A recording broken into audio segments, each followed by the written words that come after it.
Hi, this is Chris from Leicester Till I Die. Thank you for watching and listening. Have a very Merry Christmas and Happy New Year.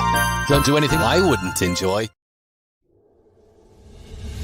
This is the Leicester Till I Die Watchalong show. Join in the chat and don't forget to subscribe.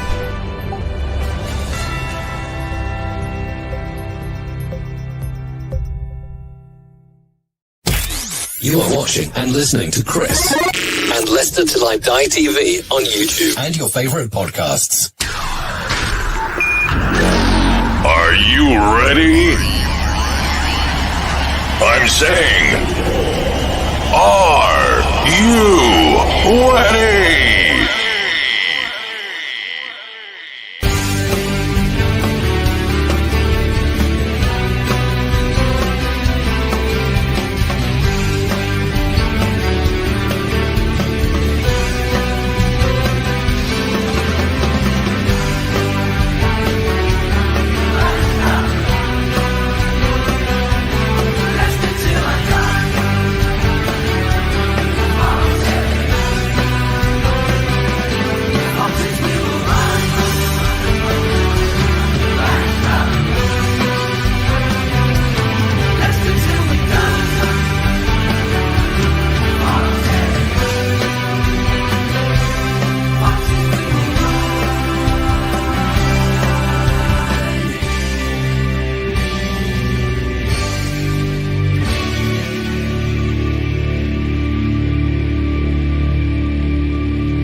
Watch us on YouTube. Listen on your favourite podcast platform Or ask your smart speaker to play the podcast Leicester Till I Die. Right, Chris. Alrighty, and Luke, we're straight in with it today. Welcome along, mate. How well, I don't know if you were in the crash. You saw one. You may have caused it. How are you? Are you all right? I'm all good, man. I'm all good. It's typical Aussie driving. Well, yeah, I mean, you sent me a video the other day saying, "Oh, aren't our freeways lovely? Look at all this space." I know, it's not very good. We've got all that space and no one knows how to merge. I can't wait for you to see it. Oh, the drivers. Anyway, welcome along, mate. You all ready for Christmas? I am, mate. I'm off for the year. Broke up yesterday. Did you? Oh, nice one, buddy. Nice one. And have Leeds given us an early Christmas present today? It was a weird one. I kind of would have rather them draw, to be honest. But yeah, definitely. I'm more worried about Leeds than I am Ipswich, to be honest. Ipswich. I don't know. Did you see the game at all? No, mate. I only caught maybe the last 5 minutes. I was busy. Yeah. I will just keep you on hold there because we've got Kate popping in. Kate, hello, sir. I did see you coming in earlier, but I was covering the Leeds game. I don't know. I saw, yeah. Wow. I mean, if Ipswich turn up like that on Boxing Day evening, it won't be just the turkey that will be stuffed. I mean, Well, yeah. You will give them a battering. But look, it was a one-off. We'll see how they respond. And we bring the team up because I haven't even seen the team. It doesn't make any difference, actually, to the league, as you can see there. We're still 3 points clear at the top. But if we can win today, we will, of course, go 8 points clear and 13 in front of Leeds again. Rotherham worry you at all because top versus bottom, but it was against Southampton, wasn't it? Yeah, and Wednesday, sorry. Rotherham do bother me because I think we made hard work of it at their place, didn't we? And again, I just don't want any complacency to step in. I felt like that happened a little bit with Sheffield Wednesday. And there's just a little bit of we'll score at some point, we'll win. You know, I don't want that to happen today, especially with this result in the back of their minds. But realistically, I think Leeds winning 4-0 is probably the worst result for us because it just narrowed the gap. So I'm hoping that's how the players will see it as well. No doubt they will, but I want them to show that on the pitch, really. But yeah, I just hope Leeds haven't poked the bear for us for Boxing Day. I know, that is the worry. I mean, Ipswich, a draw would have been perfect, I guess. Although in Ipswich, if one team had to win, I guess Ipswich, because, like I said, that would have kept the gap to third free. Whether this is the start of the this is going to be Ipswich's bad patch, I don't know. But look, Rotherham, they've done well against Southampton, us, and Ipswich already this season. Yep, they have. They've obviously got a bit of fire in their belly, but they just can't get any kind of form going, have they? Hence they're down where they are in the table. So still a threat. I mean, as we've seen.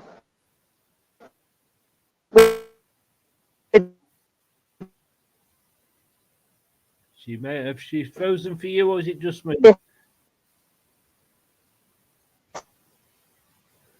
That's me as well. You're freezing, Kate. I don't know if you can hear us at all.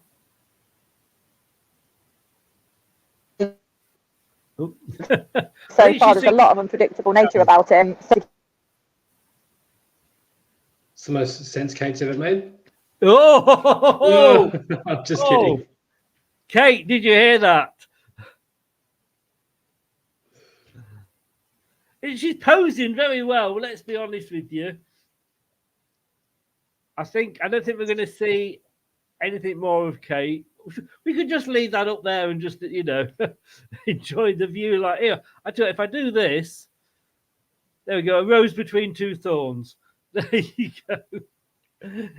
Kate, I don't know if you can hear me. We can't hear you. I will let you go. Hopefully, I'll see you after the match. Have a safe one, and I'll speak to you later. See you, Kate. Enjoy the game. And she's gone altogether. She may come back. Who knows? Right. Oh, she is. Hang on. She's back. sorry, I moved a little bit further away. I'm quite close to the ground today. I got here a bit earlier to get my free slice of cake. Oh, is there a free Christmas cake, is it? Yeah, free Christmas cake and a drink today. So my elbows are going to be out in a minute, fighting my way to the front. What can I say other than, there's food available, women are there.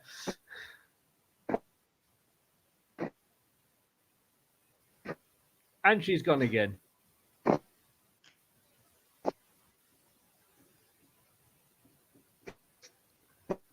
I think we may have to give up with Kate. I think she's to right. Look at the team here. See if I can bring up. There we go. You did message me. It is a strong lineup, isn't it? It is. It's pretty much our predicted lineup now. I went for this last week and got pretty much every single player, and I didn't do a prediction this week, but that was what I would have gone for. The interesting thing to note here is Daka. Yes. Are you surprised? No, I'm not, because I think you can't pick a player that's played 27 minutes a season, and 26 of those was in one match. Have him come in and score 2 goals and have an assist, and then he then has a game where he doesn't score, and you can say, "Well, we're dropping you now." Exactly, I think he's got to show Daka some confidence. Otherwise, the poor guy is going to have absolutely no confidence whatsoever. It also doesn't help with putting him in the shop window as well if he was to go for January, but that would be bittersweet if he keeps this run of form up. His link-up play was great against Birmingham, but yeah, on the ball a little poor. But I think that's still maybe being a little bit harsh. But this is a funny one, and I won't go too much into this, mate, because I'm sure you'll touch on this when you do your season in review. But I've heard you mention several times, is it worth hanging on to Kelechi and Ndidi if it means we go up? Now, I can definitely see a valid argument for that for Wilfred and Ndidi, but I am starting to seriously question whether we persist with Kelechi, not just because of Daka's form, but if someone does come in for him, he hasn't set the season alight for me personally, and I know Brad's not going to want to hear that. No, he's not. Oh, he's not here, so you're lucky. But Kate is back. Third time lucky, Kate. Sorry about that. I'm getting closer to the ground now. No, I tell you what, Luke did actually say that was the most sense you've ever spoken. It's a good job he lives in Australia, isn't it? It is. And if you think I'm stirring it, you go back and watch this from the beginning. You were just saying. Anyway, I've got my Christmas hat on in search for Christmas cake. It's yellow and grey. It's not a Christmas hat. Well, it's got Leicester on it. It's as Christmassy as we get. My underpants have got Leicester on it. Always got to bring it below the waist, haven't you, Chris? Always. Actually, yes. Mind you, I called them Leicester a couple of seasons ago because, like Leicester, I couldn't score. Anyway, I thought you were going to say make a joke about going down, but we may leave that till after the show. no, I wouldn't go that bad. I'll leave that to you, Kate. Oh, dear. Strong lineup. Luke's just said probably our strongest lineup at the moment. Yeah, absolutely. I'm glad as well. Seen a few people comment on Twitter. They're not sure it's ideal with Ipswich on Boxing Day, but we've got to keep it going, haven't we? It's it's the rhythm of the team, and I want to keep that plus 13 really. I mean, for me, I've always said, and look, on paper, you think that it's top versus bottom, so we should win this. But let's not sort of gamble and put, young players in or not starters in. Let's go with our strongest lineup, maybe get 2 or 3 up, and then make the changes towards the end of the game. Yeah, absolutely agree. Get the points on the board, get the game done, hit Rotherham as hard as we can. Yeah. Yeah, it's all about keeping momentum. It's really important because the 3 points aren't guaranteed in any game, so why take them ever for granted? Yeah. Just getting to the ground now. I thought I'd show you. Hey, church, hang on. I'm praying for the church. Luke said to me, he made a very good point, and do you want to put this point to Kate, Luke, about Daka? Yes, I do. And actually, I've got a bit of another question for you as well, Kate. I'll be quick.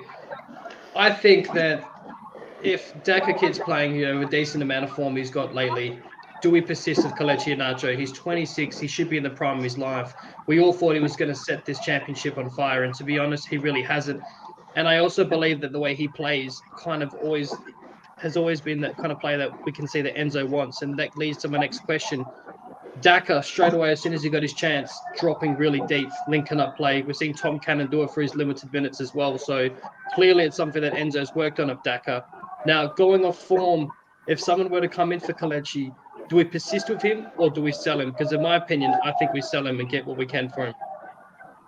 Yeah, I agree with you. In my view, Kelechi has had many chances against really good and really poor opposition over the years, and he's just not been consistent enough, and that's why it's the constant question of whether we pick him, and also why Vardy's been used so much. We finally got a bit of backup in terms of more than Kelechi with Daka and Oh, and she's gone again. I'm going to finish that off, Scott, Luke. Call you Scott then. I'm going to finish that off because I'm going to disagree with you and Gray, and I say we keep hold of Nacho. If anybody we're going to sell, why don't we sell Vardy? Because no one's going to take him at this age. If he's going to go, he's probably going to see his contract out and most likely go to America. Kate? Hello, Okay. Can you hear me? I'm back. You're back from outer space. Sorry, I know. Look, I'm just going to.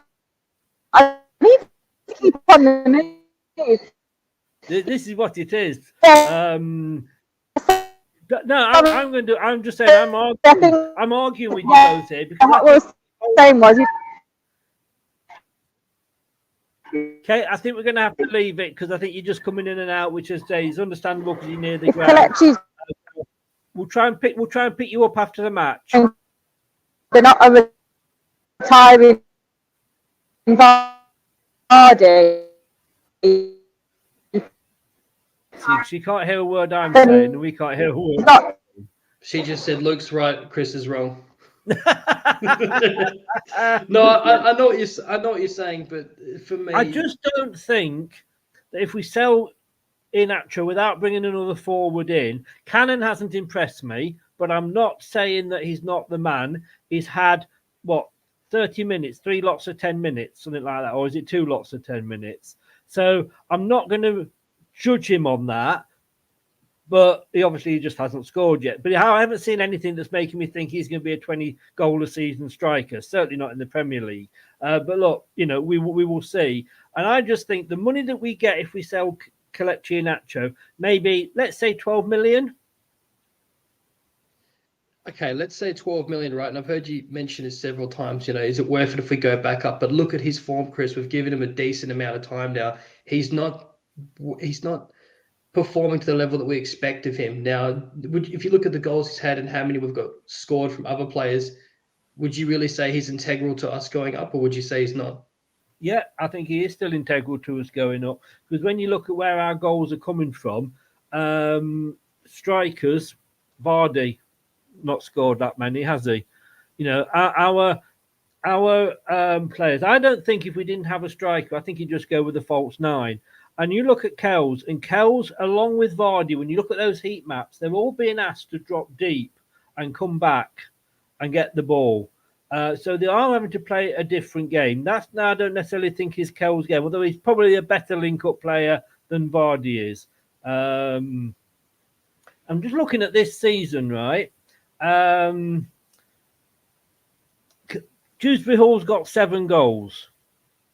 Okay, that's like a bit like saying Frank Lampard used to score a lot at Chelsea, you know, which he did, obviously. Yeah. Mavididi, 7 from the wing. Vardy, 7. Kelechi, 6. I mean, he's 1 goal off being our top scorer. So he's not. You can't say he's having a bad season. No, and you're right. I don't mean to be harsh. We don't. No. I'm just putting the opposition view. I'm not saying that you're wrong. Yeah. You obviously are, but I'm not saying that out loud. I'm just trying to sort of obviously just put the other side. I mean, you know, there's no way that I would ever play this to you. Your opinion is wrong. But you see where I'm coming from.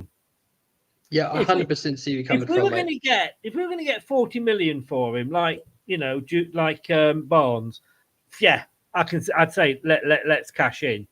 But the money we will get for him will be less than the money we will get if we go up and get promoted. But I don't think that, like, if we were to sell Kelechi, that we wouldn't go up. I don't think all the wheels would come off the train, so to speak, if that were to happen. And I would 100% agree. If we're selling Kelechi, are we keeping Daka? Well, that's the confusing thing about it. I don't know, because like this, I thought maybe we're putting him in the shop window sort of thing, the first or second game. Then he took his chance, kind of like Vestergaard, and run of it. And now he's been rewarded for it with a 3rd consecutive start. So that's a tricky one. But Daka's got an extra year in his contract, I believe, than Kelechi. And had we have not had all those players leave for nothing last season, I wouldn't even bring this up. But the fact that we had, you know, Yuri Tillemans, Sionsu, Perez, etc., all go for nothing, we can't keep doing that. We can't, but we made that decision to let them go, to get them off the way. Or not Tielemans. Tielemans was just a Belgian bastard, to be honest with you, because he could have signed so that we got a bit of money. So I hope he breaks his leg and he's out for the rest of his career. I really do. Because I think he's just a little shithouse. Did I say that out loud? But it's true. That's how I feel about him. Love him for what he did, scoring the cup-winning goal and all that sort of shit. But at the end, you know, he shouldn't have been playing half the games he was. But we let those players go. If we'd stayed in the Premier League, I think we would have offered a lot of those players extra contracts because they were experienced in the Premier League. We let them go because we wanted to get them off the wage bill. You know, they were not even good enough, we felt, for the Championship on the wages they were earning. Now, you know, we kept Vardy. And I think Vardy, to be honest with you, after the last couple of seasons, if Vardy had an extended contract, I would have sold him. He stayed because it's his last season and we wouldn't necessarily get anything for him. And I think we keep him as well because everybody's too scared to say, we'll go, I'm not going to be the manager that gets rid of Vardy. And then we don't, you know, we struggle. You can't, can you?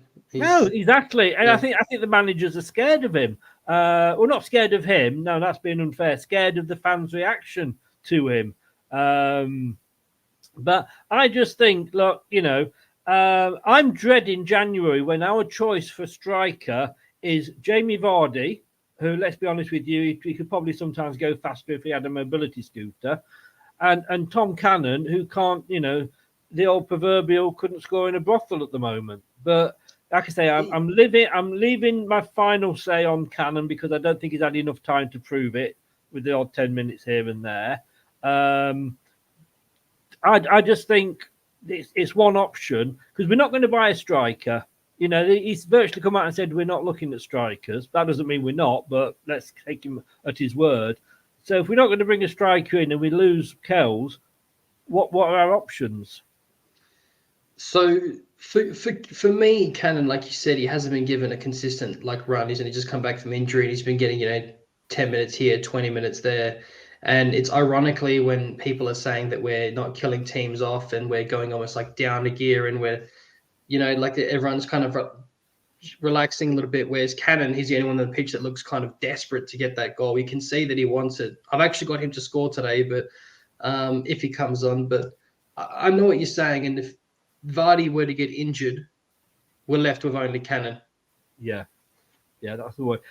Nate, have a great Christmas, mate. Hope you, as you say over in the good old USA, happy holidays. I didn't get Kate's score, unfortunately. I'm going to have to be quick now because we're coming up to kick off. Luke, what is your score prediction?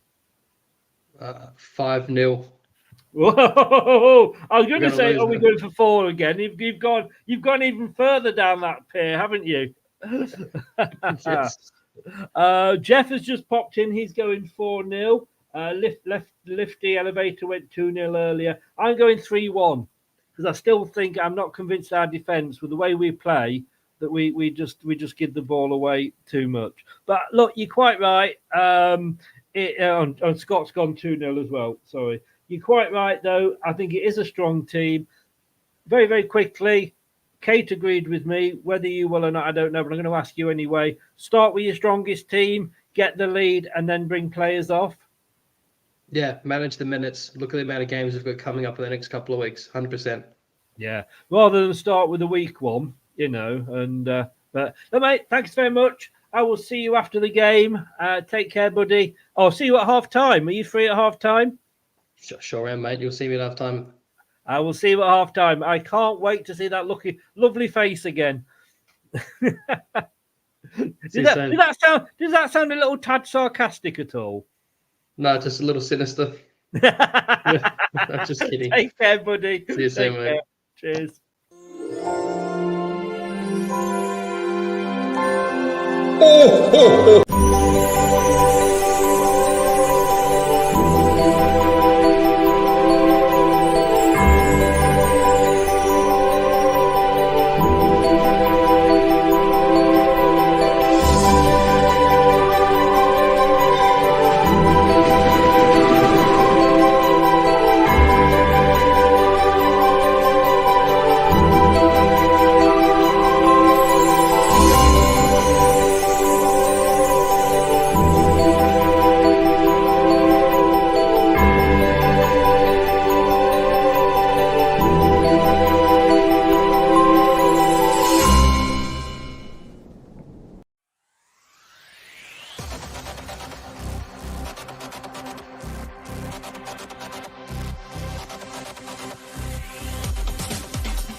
This is the Leicester Till I Die Watch-Along show.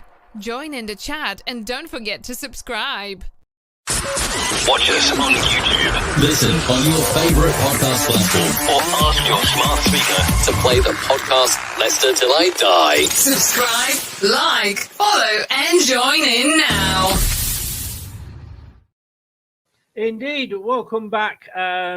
Score predictions, get those in there. Fee, yeah, I saw you'd gone 4-0. Welcome back, Fee. Like I say, you weren't kicked last time. I kicked everybody because I saw you. I think you said the score that I'd got up, I hadn't updated. And I went to update it. And on StreamYard, just above where you click for that, it says end stream. And that's what happened. So if anybody's watching last week's on catch up, then there is a part 1 and a part 2 to last week's. But welcome back, guys. Remember, no spoilers at all. Gray and Scott are going to be monitoring the chat, and if there was any spoilers whatsoever, they will just kick you. Oh, just as I said that, Gray said that there. And once we kick off, I won't be taking any more score predictions either. Turvante's gone 4-2. I think we will concede. I know it's bad, but we will concede. There's the table after the game earlier. Leeds were absolutely dominant against And not to worry, Wolves. Thank you for popping in anyway. If you're in, we've got 87 people in the chat. I'm not sure how many likes we've got, so please, please, please smash that likes button. But Leeds were dominant earlier, I'll tell you. And this was the result earlier in the game. In the game earlier in the season. So our team, let me just get that up again for you. Let me just scroll. That's quicker doing this. So yeah, don't forget we're on TikTok.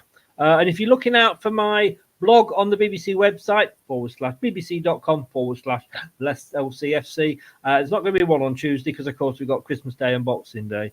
So let me just get the team up here. There we go. There's the team for you. Ben, good evening. He's gone 4-1.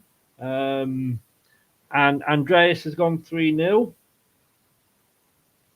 Welcome back, Andreas. Hope you are well. So our lineup, Hermansen in goal.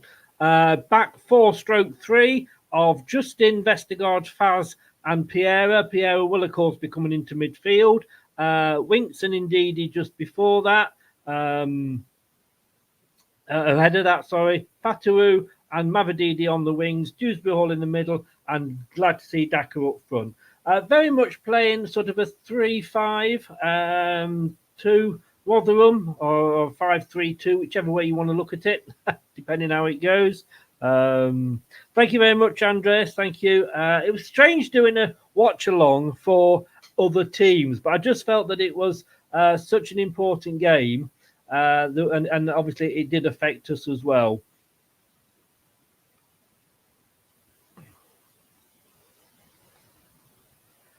Elizabeth, hello. How are you doing? Leicester victory would be all what we want for Christmas. Definitely. Right, we have got 20 likes. We've got 95 people in the chat. How does that work? So we're about to kick off. Leicester all in blue, Rotherham in their red.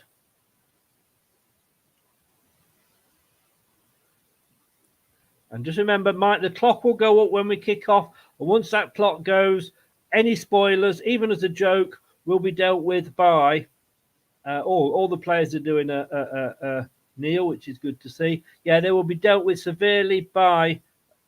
There we go. We're off. Dealt with severely by Scott and Gray, who have got my instructions to kick people out. Chris Tidd is in. Hello, mate. How are you? Nice to see you. He's just got his last prediction in 4-1. No more predictions because we've kicked off. I'm going to go large. So both Scott, thank you very much, Scott. Steve's just come in here with a 2-0. I'll let you go, just literally because we've just kicked off. So I'll let you have that, Steve. But Scott and Gray will be dealing. If you've got any questions, they will answer them. Don't put them to me because I won't be watching the chat. So, but the clock you can see there shows you exactly where I am with the match as well. So Leicester all in blue, kicking from left to right as they like to in the first half at the King Power. And then you've got Rotherham in their red and white tops, which is red body, white arms, white shorts, and red socks. So it's Leicester on the attack. Mavadidi. Faz puts it across field to Justin. Back to Faz. Faz who's playing on the left. I don't get that today. Chipped it in, but it goes all the way through to the goalkeeper. Oh, Faz is on the left. Wow.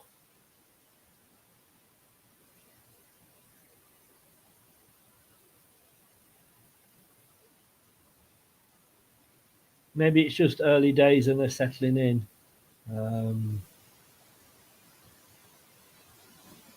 But I say Leeds United won earlier, absolutely demolished Ipswich 4-0. Let's hope, as Kate said earlier, let's hope they haven't poked the bear. And last night it was 3-2 to Bristol over Hull and 2-1 to Swansea over Preston. And of course, the breaking news is I'm having an absolutely shit week in the prediction league, and we're only 3 games in. But I hope you're all having a Merry Christmas.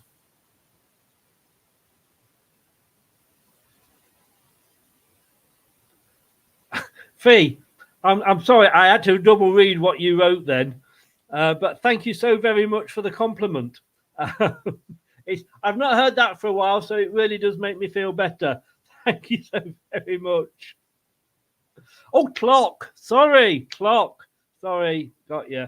Phil from Sweden. Hello. Stefan's in.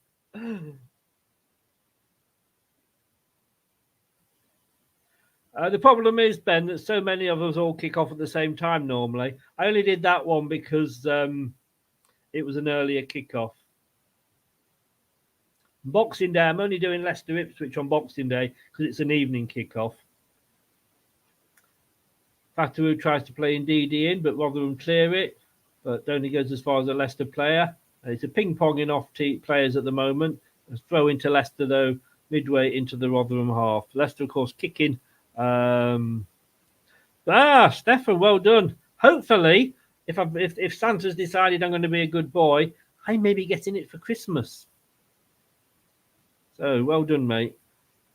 Did you not think that great? Did you not look at that and think, whoa? And a happy Christmas to you as well, Andreas.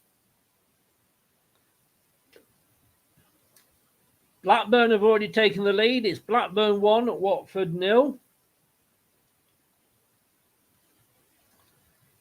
It's a free kick to Rotherham near the far touchline, almost level with the 18-yard box. I do like getting shirts that are different colours. I've not bought a home kit this year. Not particularly keen on it. Don't like the underarms, but the underarms are the same on the second strip, which I love. But if they ever do that strip again, I won't be getting that because I think what I like about the third strip is it's a different colour.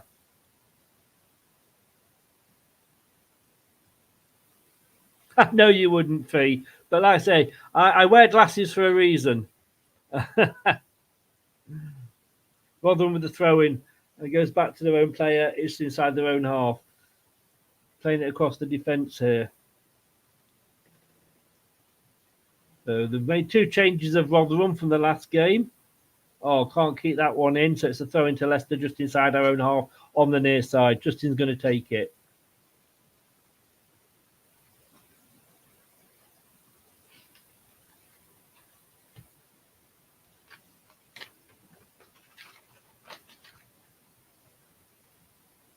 I wear them all the time, Fee.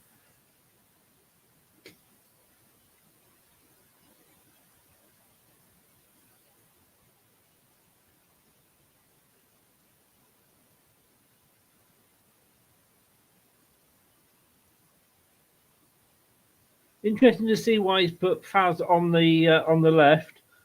Oh, for Taru, lovely. He goes past his player. Oh, he tries to. He did well to stay on his feet. Faz, but exquisite was the word that Jerry Taggart's just used, and yes, it was. Yes, it was.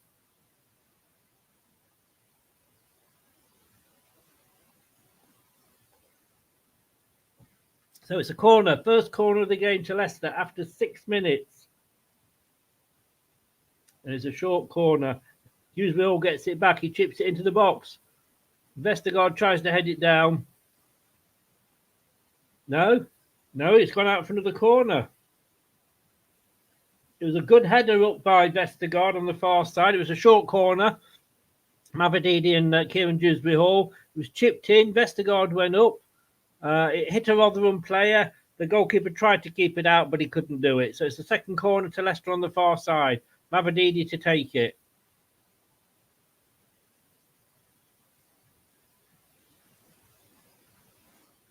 The referee's having a word. He's not taken the kick yet. He's having a word. So here we go. Against another short corner.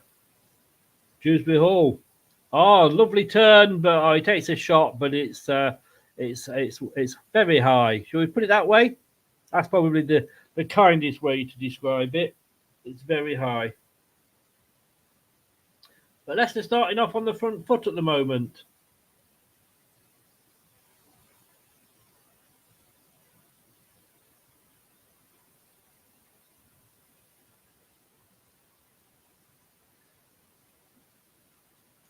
$128 in, 20 likes. What are the other 108 doing?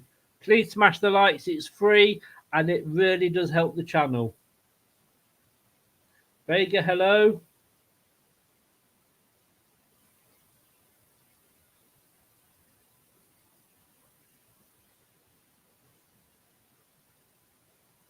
In actually 76, Merry Christmas to yourself as well. It does help the channel. Obviously, subscribing is the biggest help to the channel. Being a member is also a huge help. But liking the channel is the easiest way. You click it. Mavididi, it was a lovely ball through. He put the ball in the net, but he was offside. But he did put the ball in the net. So that's something. But he was offside.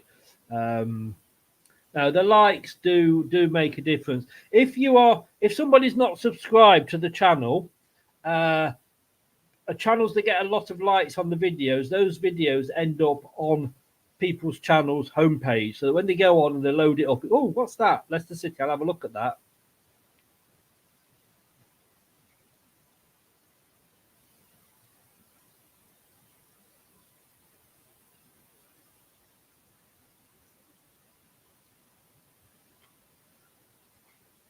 Taru's got the ball on the near side there. He's being marked closely. Rotherham gets a foot in, and he gets the throw in as well.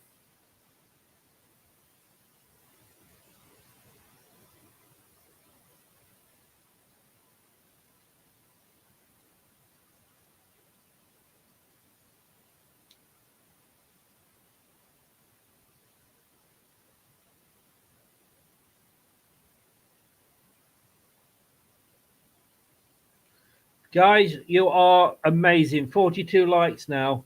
Paige has only just caught up. Thank you so very, very much. I really appreciate that. Thank you. Oh, Daka just couldn't quite control that then. Almost tackling themselves here, Rotherham.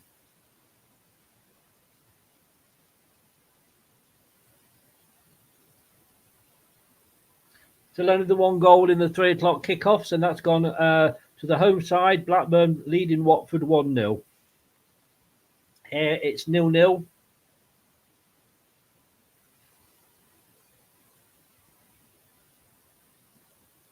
At the moment, Rotherham have only had 16% possession.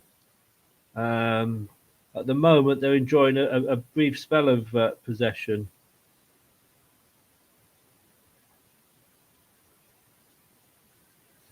Now it's back into the Rotherham half now. Rotherham fan. I thought it was Leicester fans. I was having a look at that, but Rotherham fans doing the Olays. Maybe they're thinking this is going to be as good as it gets. I don't know.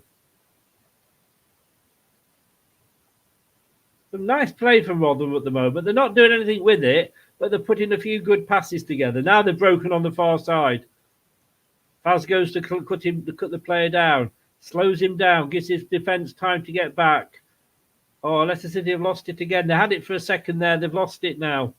Winks it was, but you're still with Rotherham out wide. Leicester at the moment. Oh.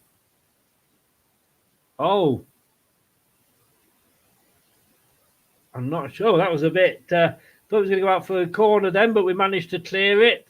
Yeah, but Leicester not doing brilliantly there. On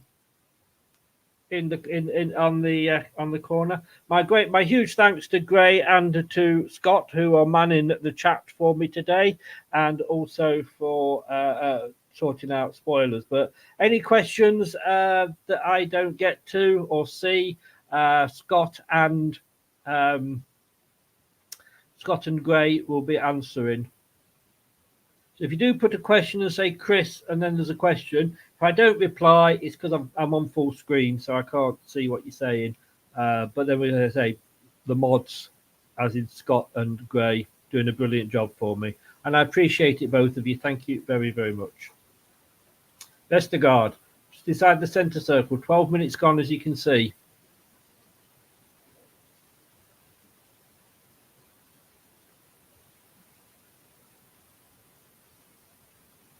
Mavadidi back to Faz.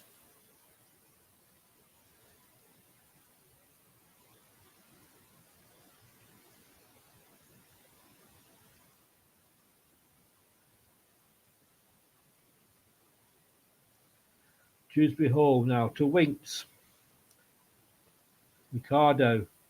Oh, plays it forward to Dewsbury Hall, who was clattered into there.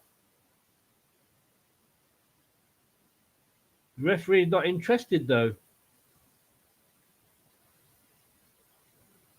Abadidi back to Faz.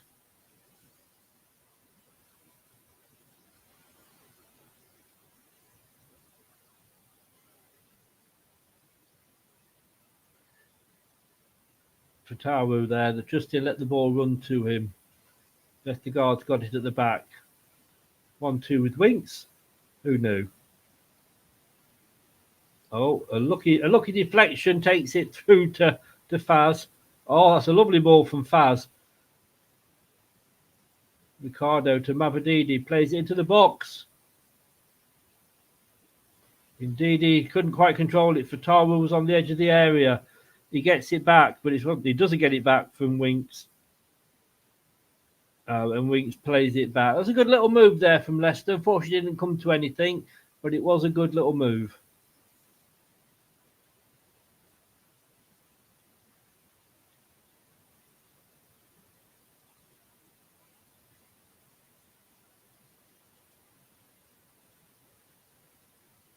So Mavadidi on the far side. Dewsbury Hall. Oh, he tries to take it around the goalkeeper, but he can't. It was unluckily. He tried to chip the goalkeeper. Possibly a goal if he had done. And a free kick off Faz there.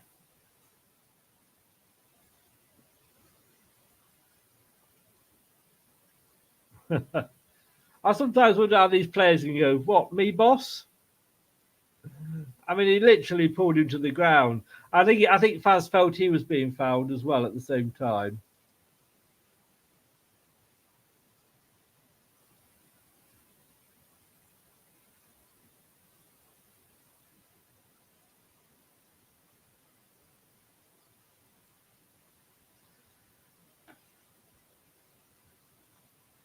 And Manson just rolls ball out underarm to Faz, coming away on the left-hand side here. And if you think I'm going mad, Faz is on the left.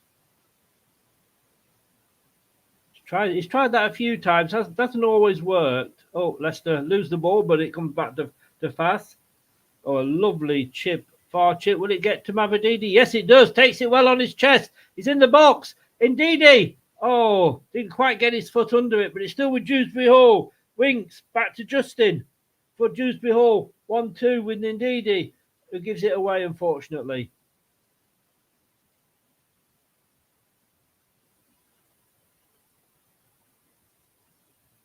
Not controlled well by Rotherham at all there, but they've still got the ball on the far side, in their own half though.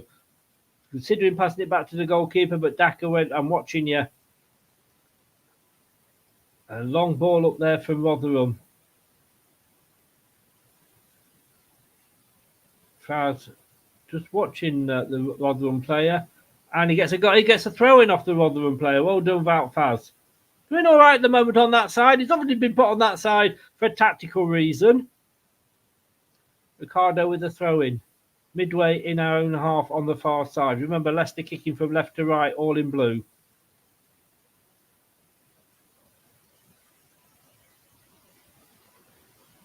Ends up back with Hermansen.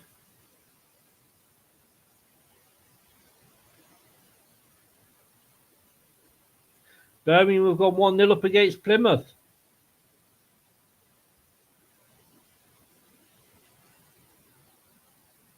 Kieran Dewsbury couldn't quite control the ball. It was a lovely through ball, but he couldn't control it. So Plymouth 0, Birmingham 1.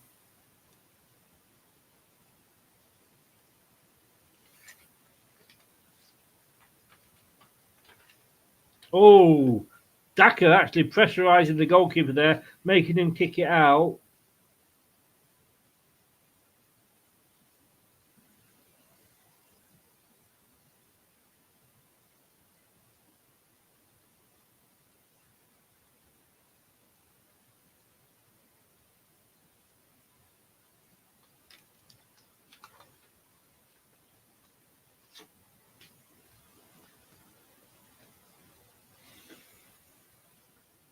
First 20 minutes, it's been all Leicester really.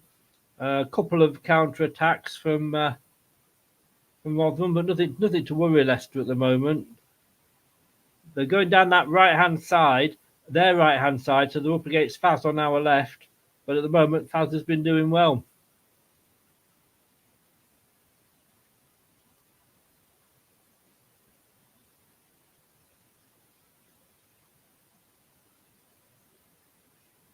"58 likes. Thank you so very much, ladies and gentlemen." Faz now got the ball. Mabadidi. Winks.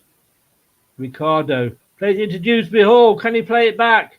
No, he gets blocked by the Rotherham player. Still up. Oh! Daka went up for it then, but the Rotherham player got his head to it first. It's out for a corner. Daka getting into the mix now. This is more like the Daka that we saw in the first two games.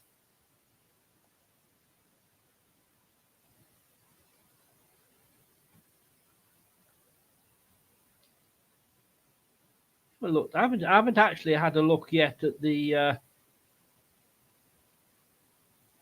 substitutes. Rotherham clear the corner. It's Stolt, Charkick, Cody, Sutar, Chowdhury, Kashaday, Pratt, Yunus, Cannon, and Iheanacho are the substitutes. So Yunus is back. That's good to see.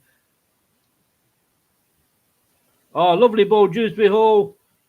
Oh, indeed, there. Got to the byline, got to the ball, but when he chipped it back in, it was straight into the goalkeeper's arms. We've got another good little move there for Leicester. Strong substitutes bench, that, isn't it? Strong substitutes bench.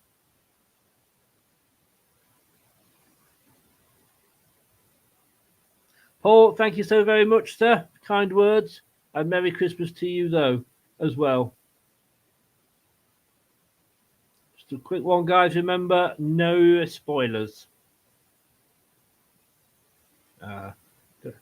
Winks wins it back for Leicester. Faz. Ricardo. Back to Vestergaard. Justin now. He's got a lot of space on this right-hand side. A long ball through there. Tries to play Kieran Dewsbury all in, but the Rotherham goalkeeper literally had to come out and head it. He was out that far out. He was outside his area.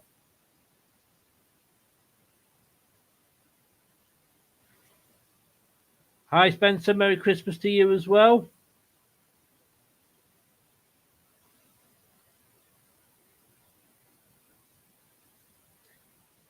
You say that, I mean, Ipswich, 90 minutes, they didn't have a shot on target.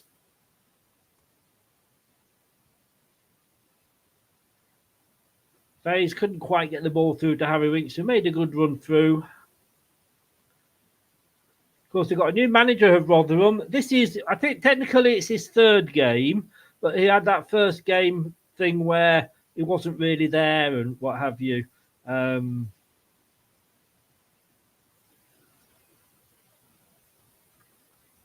It's no good having the... Ipswich had a lot of the possession against Leeds in the first half and were 3-0 down.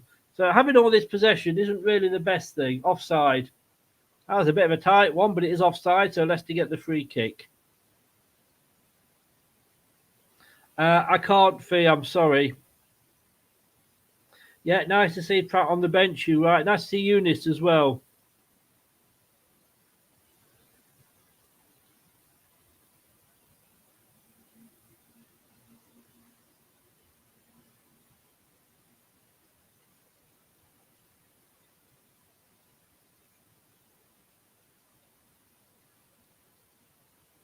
Aberdeen loses it on the far side. Rotherham have it, but in their own half on the far side. Hugging the touchline. Aberdeen wins it back for Leicester. Winks now. Forward. Daka. Ndidi shoots. Oh, it's a long shot there from Ndidi. It was a daisy cutter. Went all the way through. Wasn't really a difficult one for the...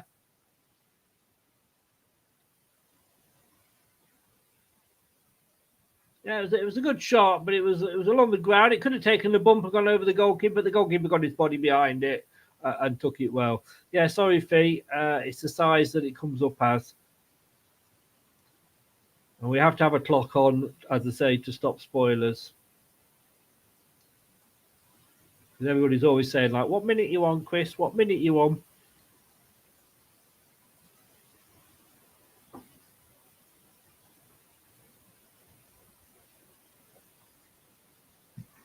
You got to say at the moment, in this first half, 23 minutes, it's all Leicester.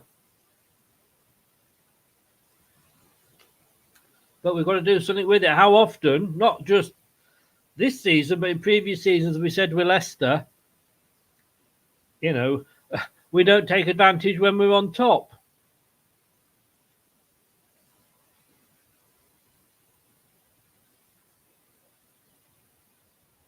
Justin, is he going to play it back to Manson? Yes, he does finally.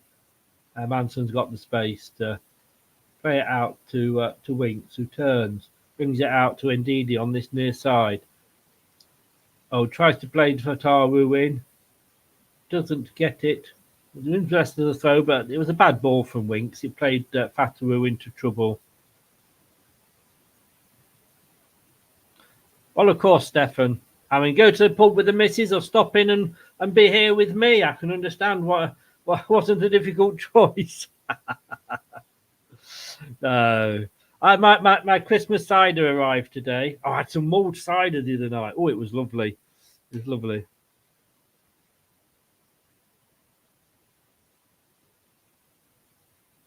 No, because when I swap it, and I can't swap it because it will stop the clock. But when I bring the graphics up, that's the size that the graphics come up. I can make graphics different sizes, but not the clock, unfortunately.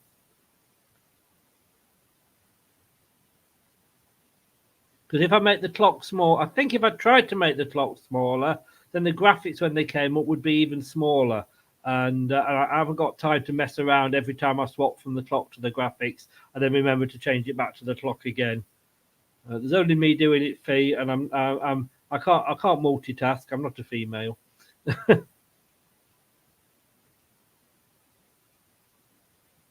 I don't, Chris. I don't at all.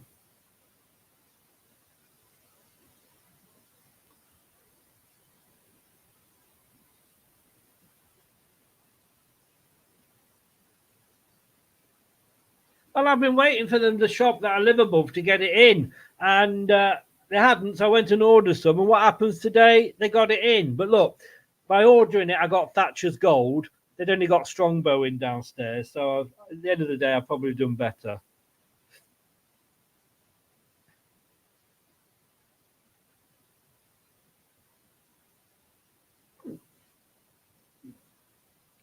Blog in Swedish. Is that like is that the cider? Is it? Oh, we're all messing about in the box here. Leicester, get it away. We can't get it away at the moment. Finally, Ricardo boots it out for a throw in on the far side. Leicester were panicking then in the box. That was a little bit worrying to see.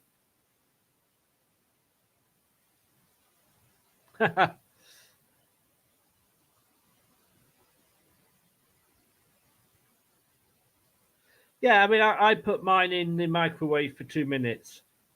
You don't want to boil it. You don't want to overboil it if you're doing it in a sort of turn into a cookery program here, aren't we? Headed clear from the throw-in by Vestergaard. Only as far as the Rotherham player who chips it back in. Headed back in. This time Faze kicks it out. Goes up to the halfway line. The Rotherham player can't control it the first attempt. He does at the second, though. 26 minutes gone. Hi, George. Oh, 2 drinks I hate there, Ben. I'm sorry.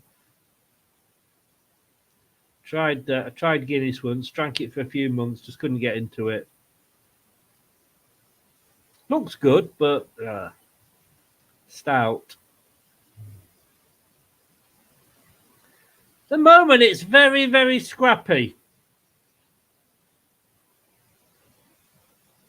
Very scrappy from both sides. And Didi brings it forward. Mabadidi plays it back to Justin. Vestergaard now in the centre circle. Aberdeen, Fatawu. Oh, no, sorry, it was indeed he was trying to get it through to Fatawu. Goes out for a goal kick. 27 minutes gone. 70% possession, 5 shots for Leicester, 2 on target, 30%, no shots on target or even any shots at all for Rotherham. Like I say, Ipswich didn't have a shot on target the whole 90 minutes. At the moment, just the 2 goals with the 3 o'clock kickoffs. Blackburn 1, Watford 0, and we're looking at Plymouth 0, Birmingham 1. Bataru. Bramwell pushed him. He's looking for a free kick. He doesn't get it. He stayed on his feet. Oh, but it's fallen now. Leicester, Dewsbury Hall tries to turn. He's still got it. It's been called. They're being closed down by so many defenders. 7 defenders in the box, Rotherham. They're defending in numbers.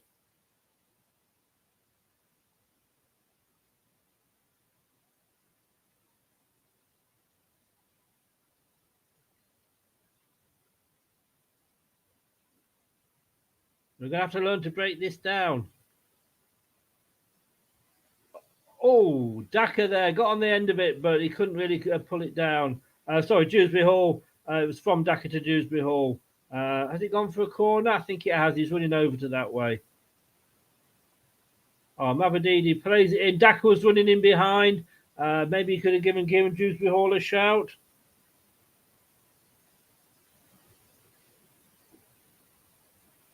A lovely ball in, though. Oops. It's another corner. Dewsbury Hall went down, but he doesn't get the corner out of it. We go with these short corners today. I think, no, this one might have. He said that. Commentator's curse. Might be a long one. Fataru's standing off, though, in case he comes in. No, it is a long one. It's in, but Rotherham deal with it. Can they break away now with it?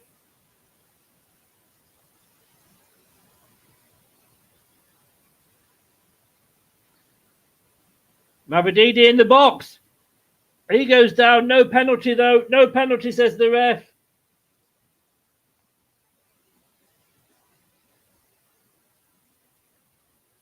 He's gone down, but obviously after the other week when we saw what Mavadidi does, you don't know. Fair point, Ben. Fair point. Welcome from Zambia, George. Your boy in the team again today. Hi, Scott.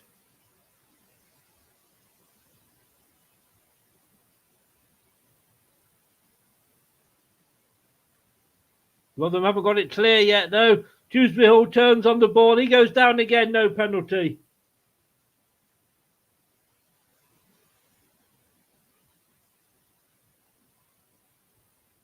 That one probably was a penalty, apparently. You in Ireland, are you, Ben? I mean, Guinness is not going to be any better than you can get it in Ireland.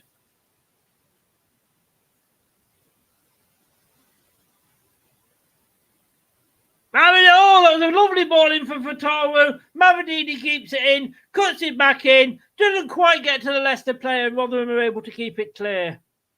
Yeah, I had a Guinness, I think, in Spain when I was on holiday, and it was bloody awful. Welcome back, Rennie.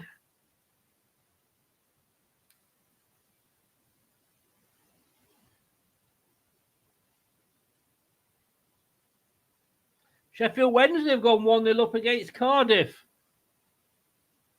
What have I done for that? I'll get a point for that. At the moment, Ant's getting 3. So, Ndidi plays it out to Fatawu on the near side. Being marked. Can he get around the player? He goes for it. I think he's going to overrun it. Yes, he is. 32 minutes gone.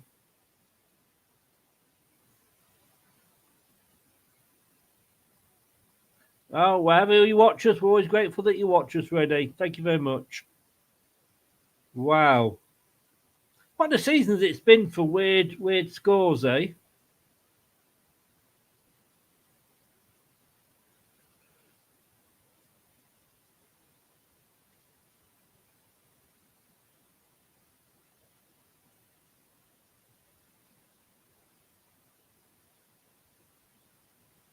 It's a long kick from Rotherham. We don't see many goalkeepers doing that these days, but he did. But they lose it out, and it's with Justin now at the back.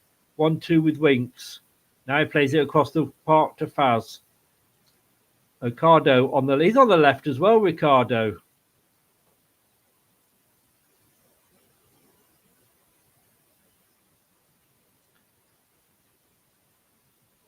So he's trying something different today. Yeah, it was. I mean, I didn't hate Guinness in England. I just didn't particularly want to drink it all the time. You know, if somebody bought me a pint of it, I would drink it. But the one in Spain was bloody awful. Winks with the ball. Ricardo, Winks, Ndidi, out to Fatawu, back to Ndidi, back to James. James Justin, sorry. I want to call him James. KDH to Winks. Winks out to Faz. Got a bit of room on the far side. Chips the ball in. Oh, doesn't quite get through to a Leicester player, but it will now, outside the box, end up with Fatawu. He chips it in. Mabadidi on the far side heads it down, but there's no Leicester player in a good position to take advantage of it. Slow move, but nice move. Nice move.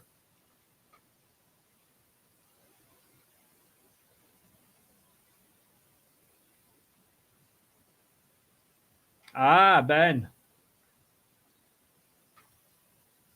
That would have been nice. So, a few times Rotherham were trying to break away, but they don't get it. It's with Winks. Winks plays it out to Justin now. Justin bring it forward into the half, Rotherham half. Finds Fatawu, who probably pass it back to him. Yes, he does. Justin goes across to Vestergaard. Vestergaard, a daisy cutter pass over to Faz. Goes out to Ricardo there. Back to Faz. Vestergaard. James Justin, Vestergaard.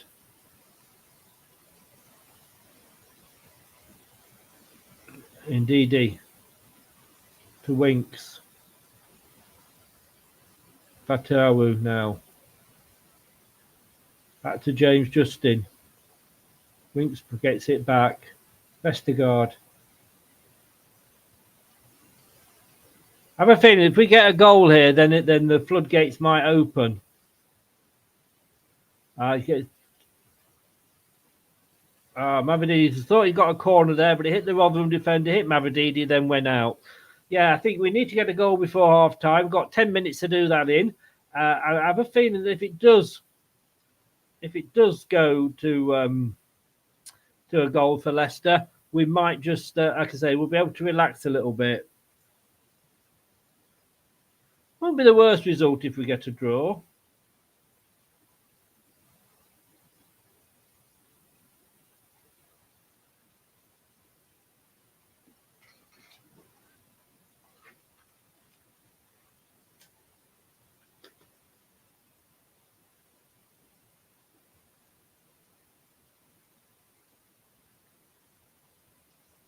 Throw in for Rotherham on the far side.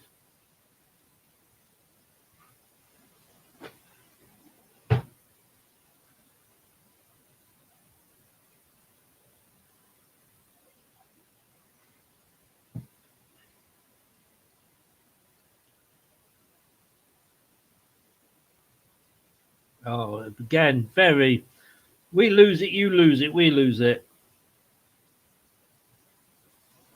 Oh,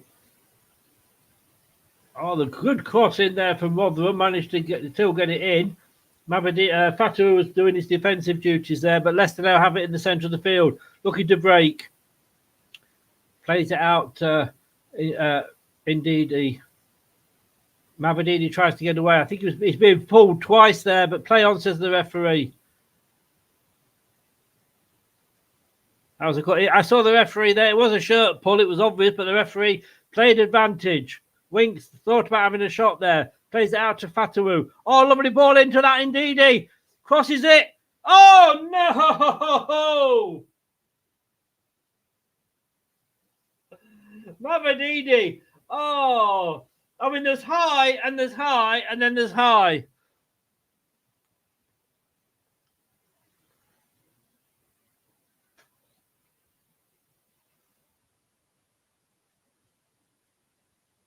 George, be careful, because if you look at that, I could look at that and think that was a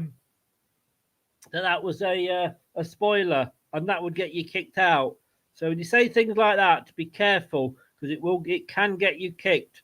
And if you are kicked out, you might turn around and say, "Well, it wasn't meant like that." I don't care. If anything looks like a spoiler, like I say, with the mods are told to deal with it. Oh, Fatawu. Oh, couldn't quite control it. Bounced off his knee. That can make sure it doesn't go back to the goalkeeper.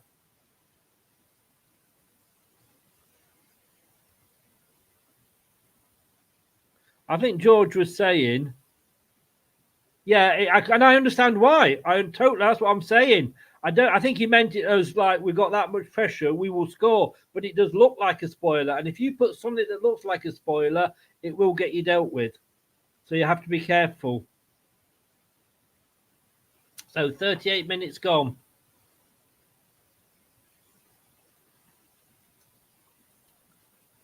And it's down out for Leicester throwing on the far side.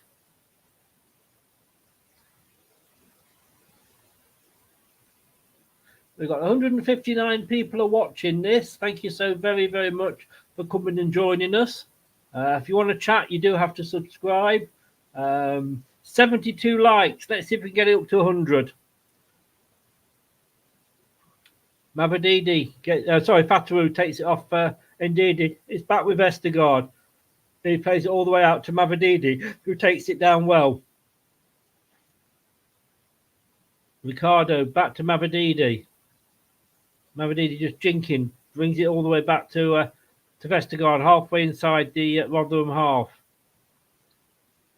Justin plays it out to Fatawu. Can't decide what to do with it. Plays it back to Justin. Justin plays it across to Vestergaard. It's all going on in the Rotherham half. 40 minutes gone. Faz. Leicester be very patient here with the build-up. Lovely ball out wide there from Faz to Fatawu. He's looking at what to do. He plays it back to Justin. Justin plays it all the way back. Well, not all the way back to Vestergaard, but he plays it back to Vestergaard. Still halfway inside the Rotherham half.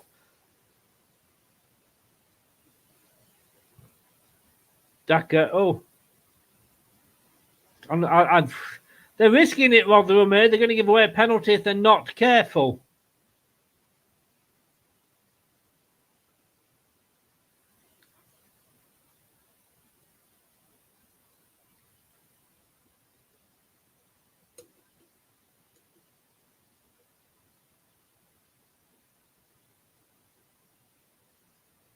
Yeah, it's all Leicester. It is all Leicester. Watching this, it's one of those games. You know, when you sometimes watch a game and you say like, "Oh, which teams at the top and which teams at the bottom?" It's bloody obvious with this one. Bloody obvious, I've got to say. Problem is, we just need a goal to back that up. But Leicester have it now. Oh, there's a player gone down. He's holding his face and his neck.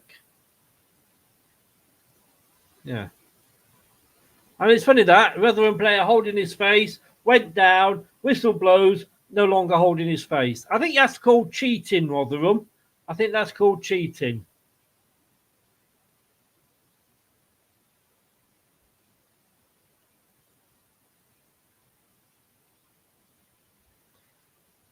Oh, Leicester there couldn't quite get it through to Daka.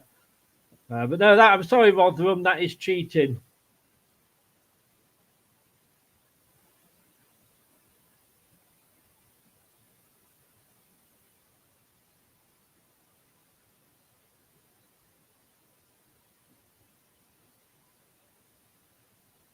So Vestergaard, got his leg up high, but got to the ball. Fowles has got it on the far side, plays inside to Winks, lovely ball. Winks turns on the ball, passes it out to Ndidi here. Ndidi, he's got Mavadidi, he's got Fatawu on his right, but he goes back to Winks. Justin plays it across to Mavadidi. Mavadidi on the ball here. Tries to jink past his player. Just gone back towards Faz, off the Rotherham player. Mavadidi back to Faz again. Tell you what, we must be going over the 1,000 pass mark today. So Fatawu will go back to Justin. Justin will go in midfield to Vestergaard. across to Faz.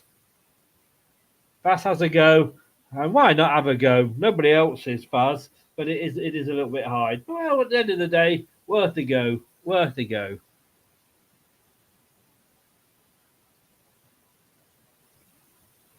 All Justin seems to be doing at the moment is just playing, every time he gets the ball, he's playing it to Vestergaard.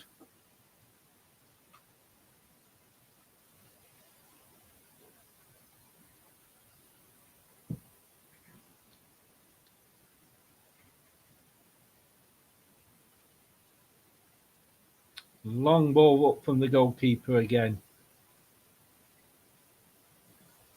No foul again, but it's cleared by Leicester, but it's back in head tennis at the moment.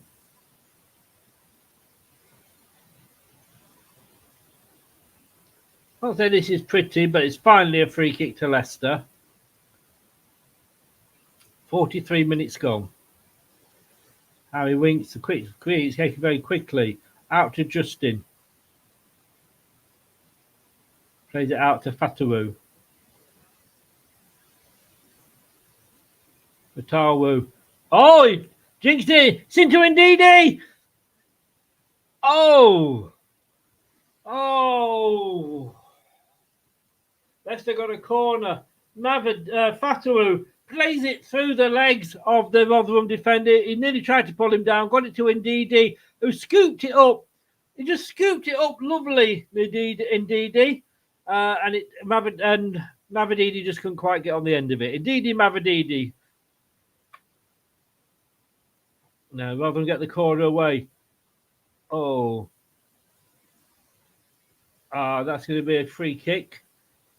Oh, it's going to be a booking. Wow. Just before half time, a booking there for 2 minutes. 2 minutes stoppage time.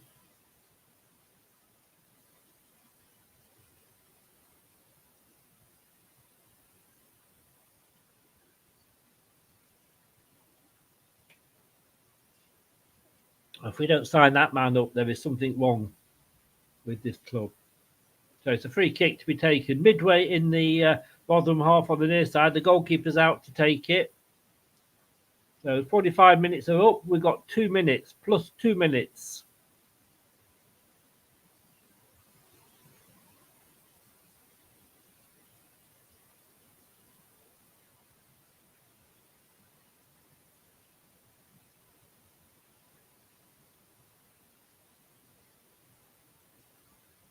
Leicester coming through with Winks through the centre.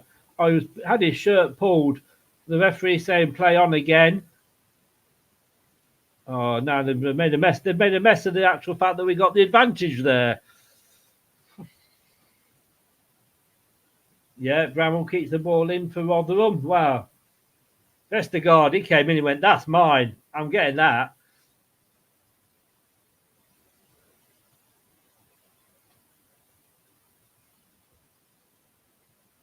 Elliott said it should be a booking for the foul on Winks with a shirt pull.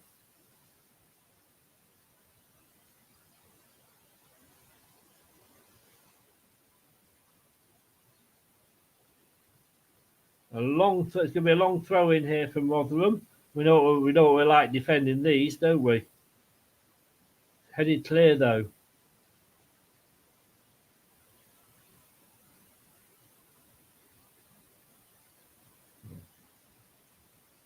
And there it is. It is half time, everybody. So, totally and utterly been Leicester City. Let me just reset this back.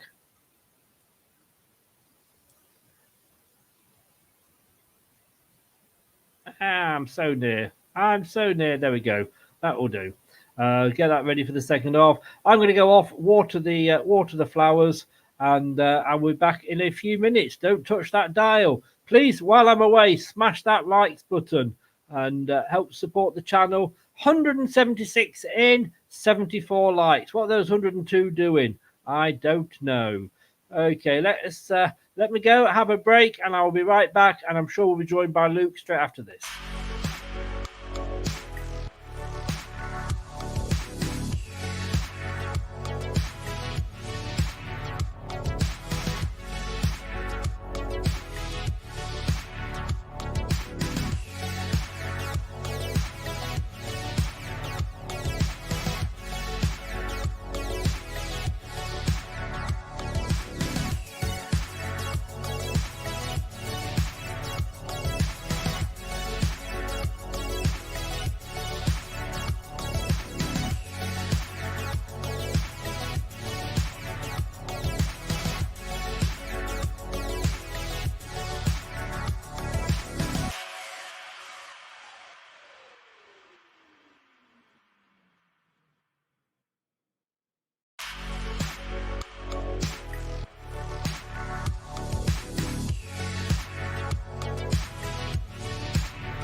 The TalkSport Fan Network is the ultimate on-demand destination for the UK's best fan-led football podcasts, including Leicester Till I Die, independent analysis and reaction for the Foxes faithful. The TalkSport Fan Network. Unbeatable club-dedicated content created by the fans, for the fans. Follow the podcast on the TalkSport Fan Network. Oh, excuse me, caught me in there, Luke. Well, that was a bit one-sided. I said earlier that, sometimes you watch these games, you look at it, you go, well, who's the team at the top? Who's the team at the bottom? I don't think there's any doubt in this one, is there? No, there's not. This is what happens when I predict a high win, though. That's a typical Leicester City down under kiss of death. I know, it's your fault, everybody. And guys, by the way, don't forget to go and show your support to Luke. Leicester City Down Under. Go and give the channel a follow. He does a great job on there, and he's just starting out. So give him some Foxes support down there. He well deserves it.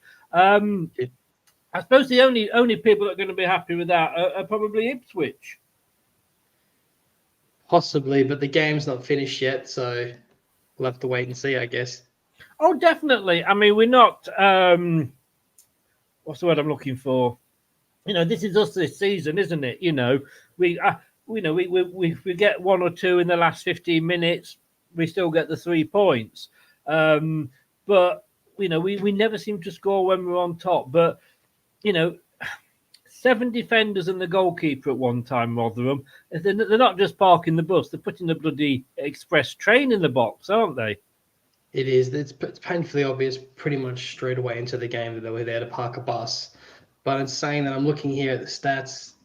I can put it on the screen if you want. We've had 72% possession, which is no surprise there. Yeah. 9 shots, 3 on target. So yeah. I mean, Wolves were saying about, we need to shoot. Like you say, we've had 9 shots there. A lot of them have sort of been, up to the space station. But look, Ipswich, who were second in the division, did not have 1 shot on target in 90 minutes. Jeez, really? Okay, mate, I didn't know that. That's brutal. I mean, and they're and that's Ipswich, who, in fairness, are not a bad team this season. I mean, XLRB says, guys, do you think the Leeds 4-0 Ipswich game gave us an advantage or put more pressure on us?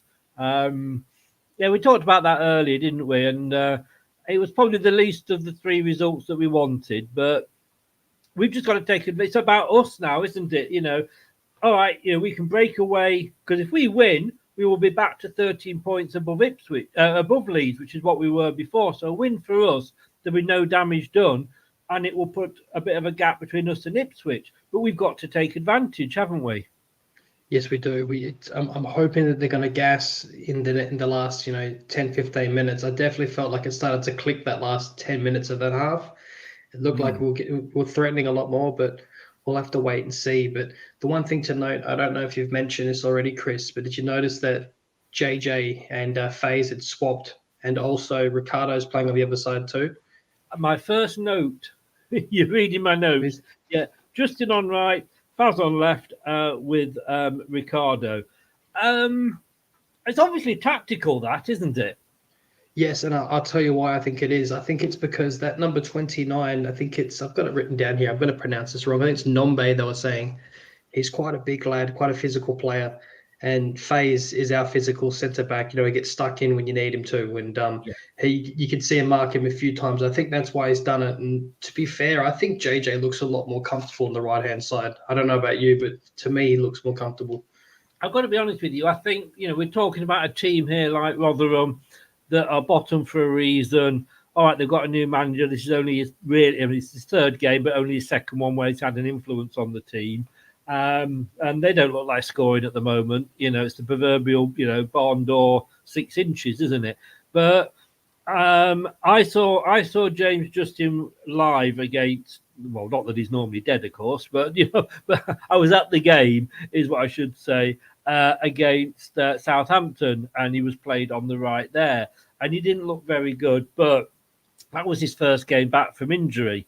We do know JJ can play either side, so I'm not worried about JJ, because I say, well, even he can even play centre if we need him to. So he is the ultimate utility player in that position. Faz on the left normally worries me. He hasn't done well when we played there. Ricardo, I think, is there to give Faz that support, because I think when Faz has played on the left before, he hasn't had Ricardo in front of him, and I think that has exposed Faz a little bit on that side. But he's got that extra support because Ricardo's playing quite deep from what I've seen, and I think, like you say, it's Rotherham. Yeah, they should be able to conceal it, but I'd be one worried if we were playing that back line against Leeds, let's say. Yeah, 100%. And I don't think you'll ever see JJ and Ricardo obviously play on the same side. So I can see what you're saying of the support. He is playing a lot deeper and higher up the pitch. So it's, for me, I wanted to ask you about how you felt Wilfred Ndidi played that half.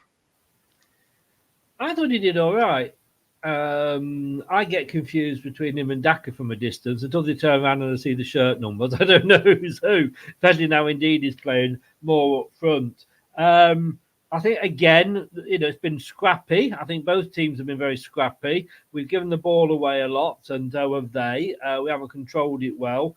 But sort of when we've had possession, my God, we've passed it all over. But Ndidi, I mean, at one point, it was almost like the best way we're ever going to score goals this season is Fatawu down the right, playing it into the box for Ndidi to run onto, for Ndidi to cross, and he got that chip over, and I mean he just literally scooped it up with his foot, and Mavididi on the far side just couldn't quite control it. We've been so close. I hate saying this because it is the commentator's curse, but it's almost like a goal's coming. Touch wood. I know what you're saying. We've seen that move a lot, by the way, hey, from Fatawu, holding the play up. Ndidi makes that run. He crosses it in, looks for that dink. And I've seen that about a good 3 or 4 times in the last couple of weeks, that move. So it's obviously something that's well drilled into them. Yeah. I do what it reminds me of, slightly differently, I'll accept, but it does remind me of the understanding that Mahrez and Vardy had. And I'm not comparing them because Ndidi's not a striker, but just Mahrez had this sort of, he knew if you put the ball through that Vardy would be on the end of it, and it's almost like that with Fatawu, knowing, well, if I put it through there, I know Ndidi's going to be onto it. Yeah, definitely, they're in sync. They're talking in telepathy. Yeah, definitely. Penalties, a couple of shouts there. Yeah, I definitely might have shouted it once or twice. It's in my notes, but I thought maybe it's just blue-tinted glasses that I'm shouting it through. But the first one, I've seen them given. Let me just say that, and they're within 30 seconds of each other. The third one, I've seen them I have seen them given. Problem is, it's Mavididi, and Mavididi is now going to be sort of considered by referees as a bit of a diver after last week. The one on KDH, I thought was a Stonewall penalty. You know what? Bring back VAR. No! Anyway, Luke's got to go, everybody. He really has. Don't, mate, do not go there. I don't have many rules, but one of them is you do not want VAR back. Don't slag off Yannick and don't bring back VAR. Exactly, two. You're right. There's two. No, because I mean, at the end of the day, the ball goes up, and I know Mavididi put it in the net, but he was offside. But there was no waiting. The flag went up. He was offside. It's offside. So I'm really, that's the one thing I want to get promoted, but I don't want VAR back. I really don't. No, I don't either. Don't worry. One that I've got here, apart from I think I've said very scrappy for both sides. I've got here Rotherham cheating. Went down, holding his face, so technically it's a head injury. As soon as the referee blew, which he didn't do straight away, in fairness, as soon as he blew, he suddenly stopped holding his face. Sorry, I just interpreted it the wrong way. What did I say? Don't worry, I'll get us kicked off YouTube. Well, I'm gonna have to go back and watch that. Let me. I've noted that one. I forgot you asked me now. Sorry. Rotherham, the guy went down holding his face. Yeah, they've done a couple of things like that, Rotherham. Like they're just, but to me though, they've done that, but they've also looked. They've looked. Thank you, Stuart. I'll put it in a sec, mate. Yeah, when you go back off, mate, stick the we'll link sort it in. out. Yeah. It's for me. They looked panicked though at times, especially in the last 10 minutes. The goalkeeper looks a bit nervy. Yeah. I should think that the last 10, 20 minutes we could really put it on them. If we're going to make changes, I would like to see Pratt come on the right hand side as a high pressing 8, and possibly Eunice on the left side. Although I don't think Kinn's done a whole lot wrong. I think he's been good, but if we are to make subs, that's what I'd like to see. Yeah, and we didn't really talk subs at the start, but the subs bench, good to see only one goalkeeper again. Koda, Sutar, Chowdhury, Cassidy, but Pratt and Eunice, 2 players, been injured. Glad to see them both back. I understand them not starting, maybe because of the injuries. They could come on and add something to the team, couldn't they? I think so, mate. Definitely. I'm not sitting here screaming, pulling my hair out, saying we need to make changes, but I still think we need to remind ourselves how many games we've got coming up soon. We need to manage the minutes. I know we've got this a small matter about Ipswich on Boxing Day. I mean, I'm going to be doing the watch along on Boxing Day, mate. I understand it if you're not free. Oh, of course I won't be there, mate. Don't worry. Oh, yeah, it's Boxing Day, mate. So, if you're with your family or your good lady, then I would totally understand it. I think if you do, it'll only be you and me, I think. Possibly Kate if she goes. It'd be great to have you on board, but understand if you can't on Boxing Day. But no, it would be nice. What time is it? It's a 7:45 kickoff here. It'll be about a 3:45 in the morning. Yeah, so technically it won't be Boxing Day anymore, I think. No, it won't be. I'll be in the future, mate. I'll give you the lotto numbers when I'm there. You are, exactly. Oh, you know the future. What are the lottery numbers? Right, I'm going to go. Don't forget to stick your link in, mate, and I will see you at full time. Thanks very much. Thanks, mate. And don't you dare say about VAR again. If we lose, I'll be shouting it. See you, mate. Take care, buddy. Cheers. Oh, thanks to Luke. So, Luke, you'll have Luke and me on Boxing Day. We're about to kick off for the second half. Good point, Stuart. Good point. Steve, sorry. Right. So, Leicester kicking off. Rotherham kicking off in the second half. Red tops with white arms. And we're underway.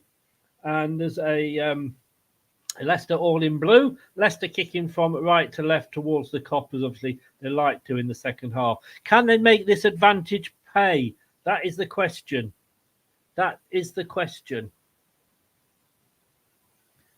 Just go through some half times here. Blackburn 1, Watford 0. Leicester 0, Rotherham 0.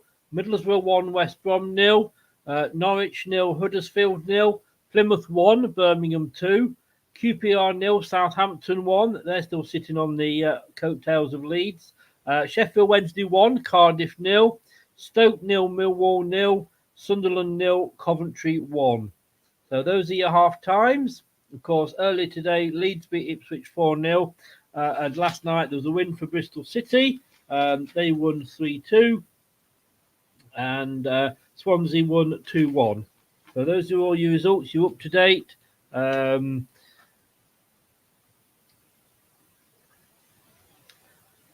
Luke will put the link in. If Luke can't get to the link, I'll put it in, mate. Do go out and support him. In fact, I'll tell you what I'll do. See if I can just find it now. So Leicester are coming forward at the moment.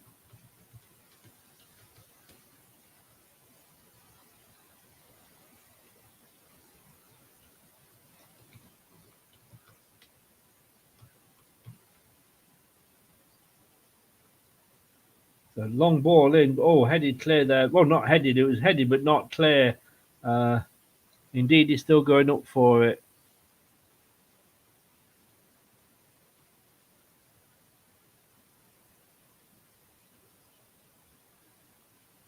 It might not be able to put it in because I know you can't put links in.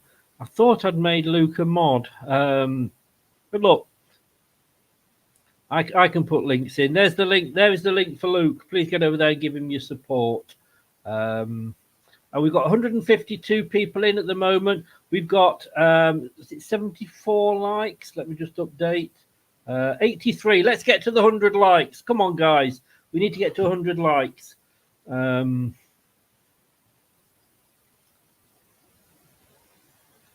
So, no changes for Leicester at half-time. Patawu plays 1-2 with Kieran Dewsbury Hall, but he's just taken off his leg, off his foot, but he's still got it here. Sorry, Mavadidi. Sorry, we swapped sides, haven't we? Mavadidi. Oh, he's forced off the ball there, but bad.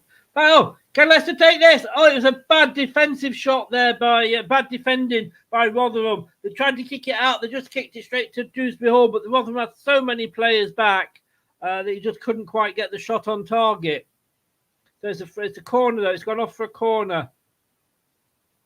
Patawu, I think, on the far side with this corner. It's going to be a long one. Into the box. Let's have a look. There is an option there for a short pass. Doesn't take it. Is it into the pass? Into the box, but the Rotherham goalkeeper goes up and holds on to it. A point would be good for Rotherham.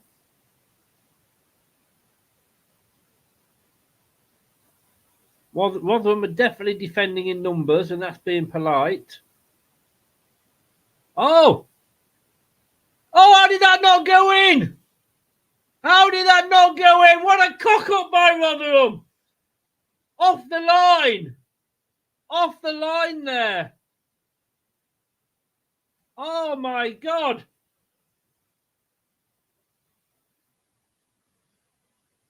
It was an awful throw out. Well, it was a throw out. The player lost it.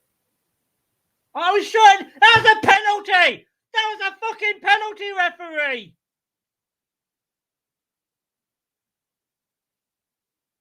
How was that not a penalty?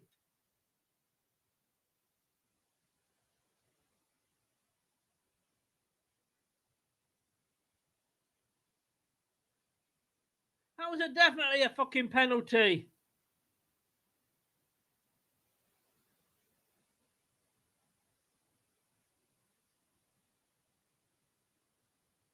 Honestly, I know I don't want VAR back, but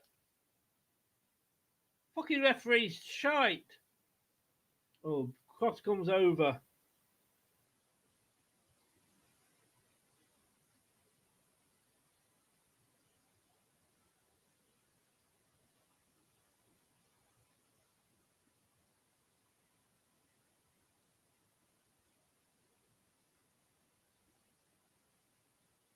I don't believe that. I really. It's a corner for Leicester on the near side.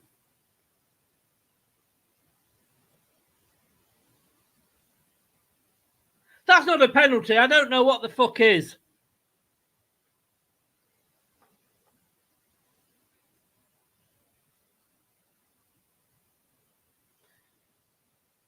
The Mavadidi tries to chip it in, comes out off the Rotherham players to Kieran Dewsbury Hall, but again it's headed out.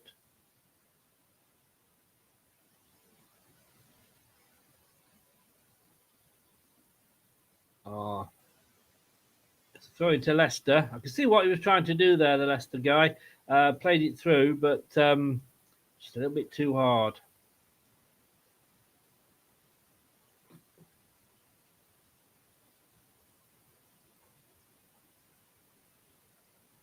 James Justin now. Winks with Leicester. Daka. Small touch off to Dewsbury Hall. Out to Faze on this side. Out to Mavadidi. Back to Faz. Into Vestergaard. Oh, Leicester at the moment. Surely we've got to see a goal coming. Mavadidi offside.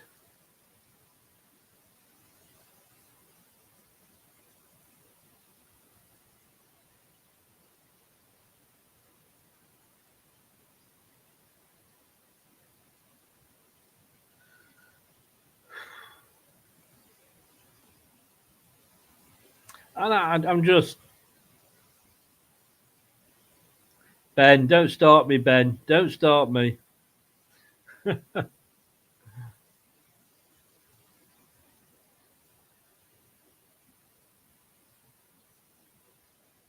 it's the way things are playing at the moment. If Rotherham were to break away and get a goal, I don't know if I could see Leicester getting one back. And I'm not saying that they're not trying. I think it's just going to be one of those games. One of those games plus this referee. Winks on the ball. Midway into the Rotherham half. Justin with Ndidi gets it back. Back to Vestergaard. Plays it across field to Faz. Faz out to Mavadidi. Back gets it back. And it goes back out to Mavadidi. Plays it in. Oh, lovely 1-2 with KDH, but he's lost it. But he comes back out to Faz again. Fatawu on the far side. Lovely ball out from Faz. He chips it in. Oh! Mavadidi tries to climb. Ricardo was up there as well. Thank you, Ben. You're my VAR. That was an Oasis song on it. You're my VAR. No, it wasn't, was it?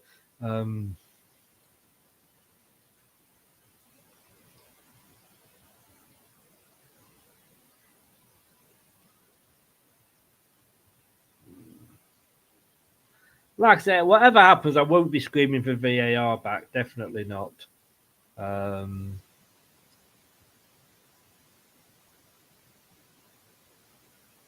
I just feel it's one of those games where, look, let's have a look what the stats are at the moment. I mean, 73%, 14 shots.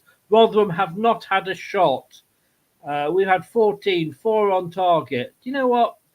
I just think we could have 44 shots. I think it's one of those days when we're just not going to score. Winks on the halfway line. Dewsbury Hall out to James. James Justin taps it in. Dewsbury Hall. Oh, can't quite get it under control. He goes out for throw into Leicester on the far side. I mean, Leicester are knocking on the door.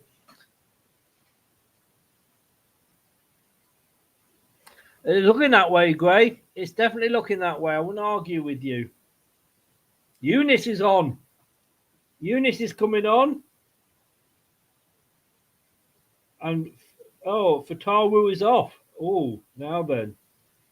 Maybe he got injured. He was walking gingerly after that last tie. I think Ricardo went up first. Fatawu went up behind him and he fell badly. So Eunice has now got his chance.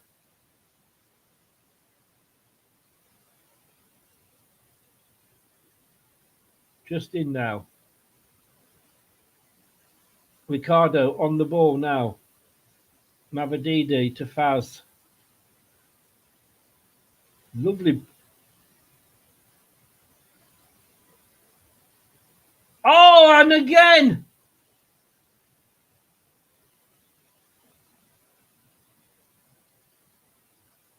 Wow. I mean, this referee, what's he doing? He's playing advantage because I think he's too scared to fucking give a foul.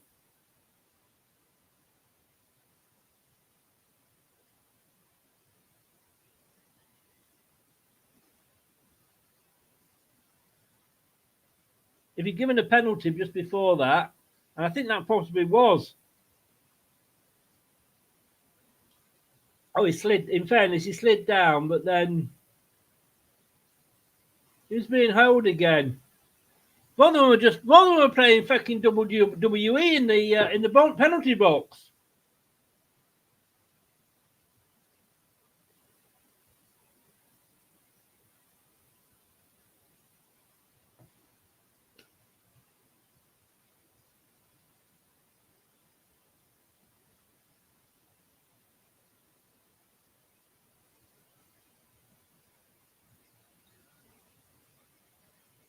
Hanson's up and about. That's going to add a few minutes on, I'm sure, at the end.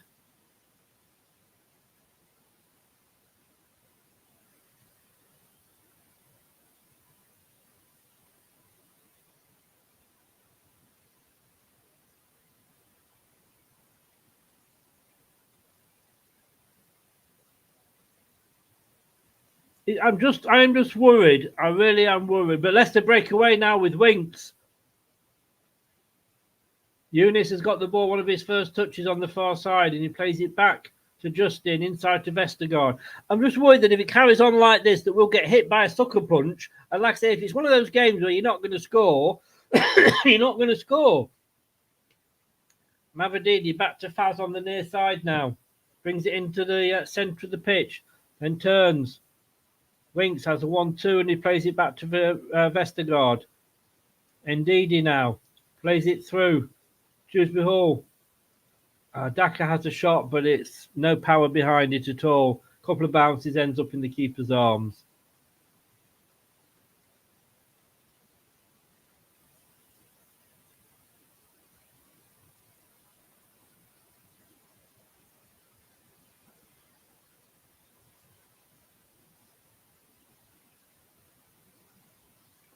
Guys, are you happy with the timer? Having a timer there so you know where I am in the match?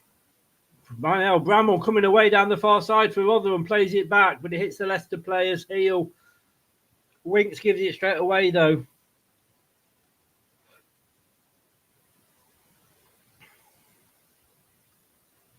Now Rotherham having a little bit of possession.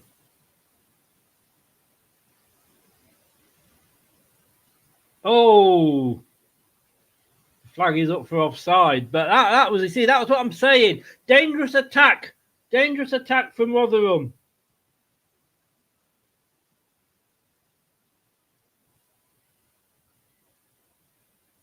Now Fataru's gone off. Maybe we're going to see more of Bramall down that side.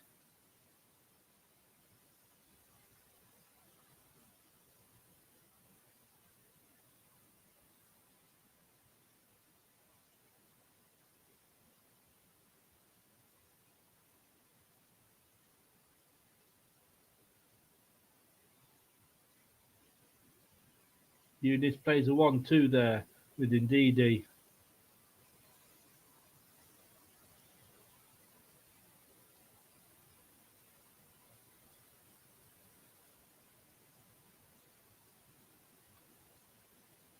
Oh!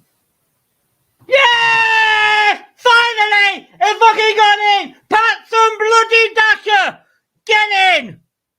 Get in! Whoa!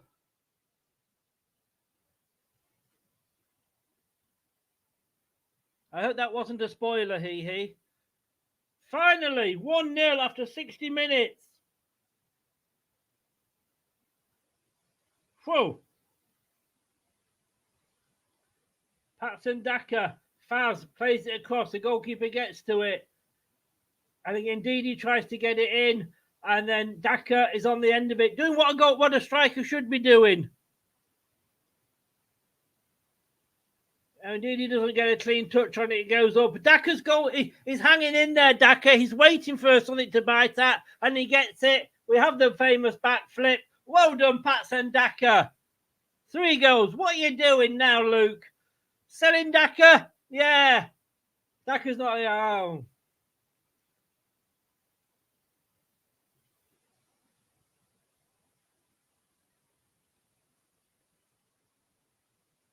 You didn't give a spoiler then, did you, he? No, you said no. Okay, mate, I'll let you off. Well, 1-0. Let me update. Let me do this first of all. I get so excited at celebrating the goal that I don't get a chance to do this.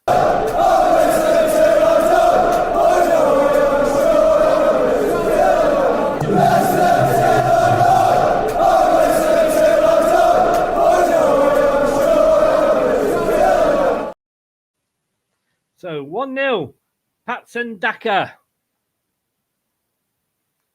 Whoa. He does what it says on the tin.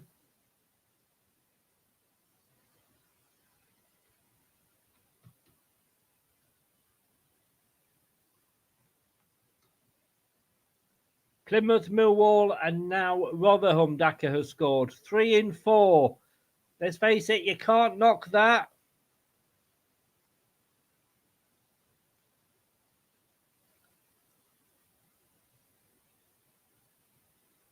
Ricardo, back to Faz. Whoa, we can calm down a little bit now. See, I absolutely know nothing about football. I am saying, look, we're never going to score. It's going to be one of those games. It was a scrappy goal, but who cares? Who cares whether it's bloody scrappy or not? 60 minutes gone.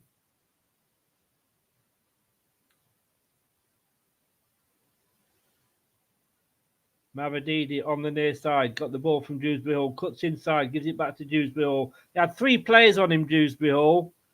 3 players.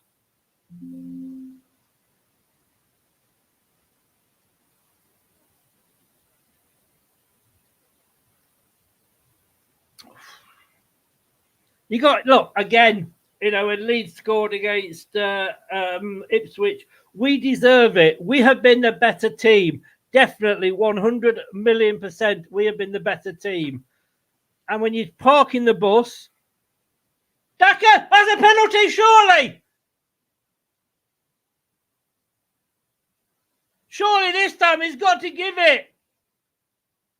Penalty, Daka through.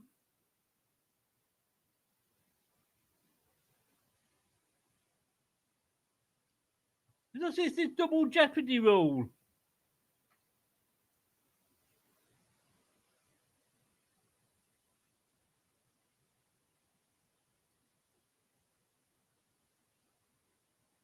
Ben, you are risking it. I wouldn't guess, mate, because if one of the mods looks at that, sees it as a spoiler and kicks you out, they get my backing, mate. They get my backing.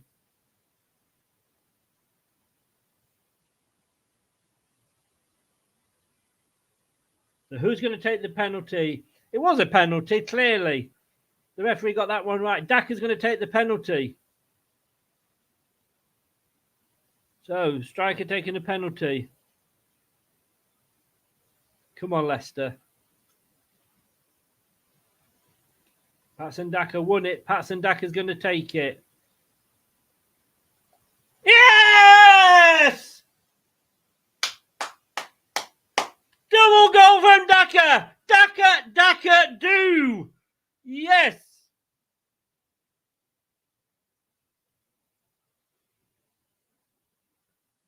And that, to me, I think, I know I'm getting a little bit worried here, but I'm going to say that is game over. Yeah, what I'm saying is, Ben, when you're putting in things like that, if either myself or one of the mods looks at it quickly and goes, gap, I'm not fucking about looking at what time you put it in because I'm doing other things as well. But if you're going to say things like that, what I'm saying is you run the risk of getting kicked. That's the risk you're taking. I'm not going to check and say, well, he did it at this time, he did it at that time. I'm looking and saying, I can see that you've done it. And if you get caught out by doing that, go, oh, no, they kicked me out. I wasn't at that time. Don't do it. It's as simple as that. The rules are, whether even if you are doing these things as a joke, don't.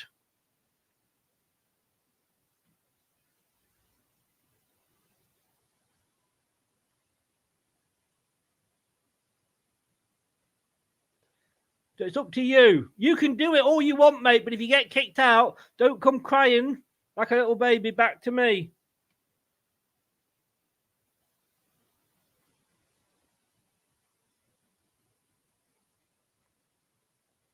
Now, Leicester, can we take advantage of this?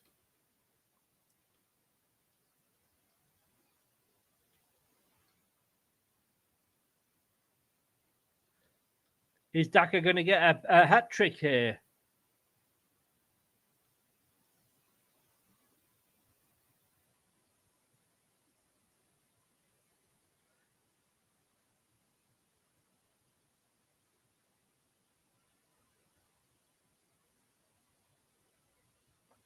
Well, yeah, I mean, Rotherham, they'd come for the point, obviously.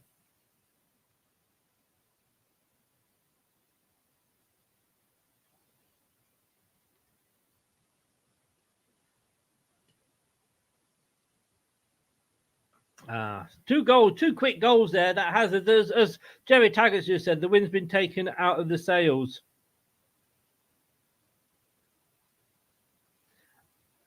I'm not messing about with grey areas, Greg, because then it's like, well, he said this, he said that, and the other time, did you check your watch?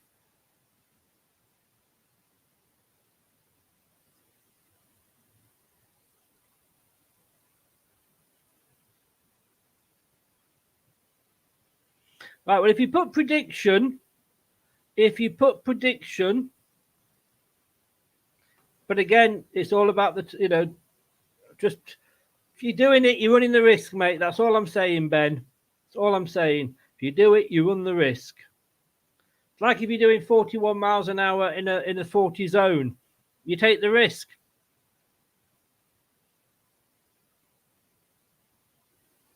So 2 changes now. We're going to see Pratt coming on and Cashaday. Who's going off here?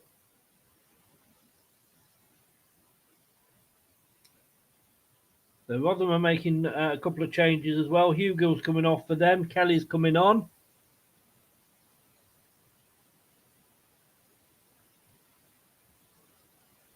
KDH is coming off.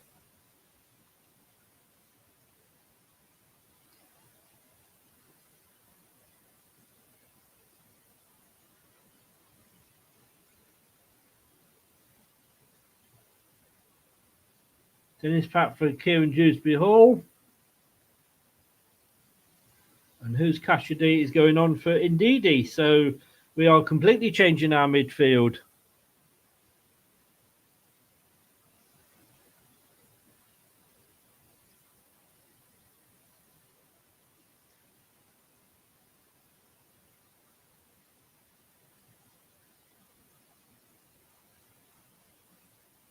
I'm not arguing, Ben.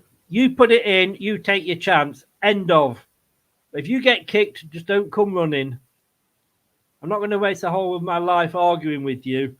If it's in the chat and if it's seen to be read as a spoiler, you'll get kicked. And whether it's me or whether it is.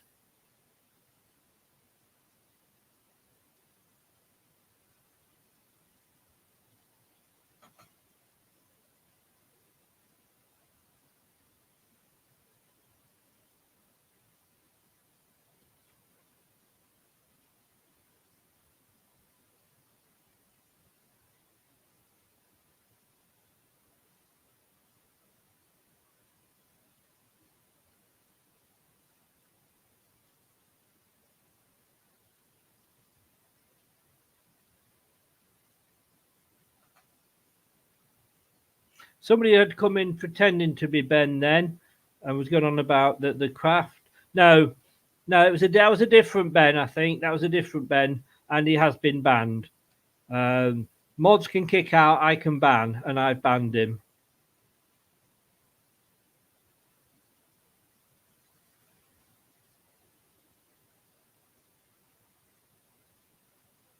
I think. I could be wrong. 70 minutes gone, 2-0 to Leicester. Sam Riley didn't make it to be the Christmas #1, but we will be.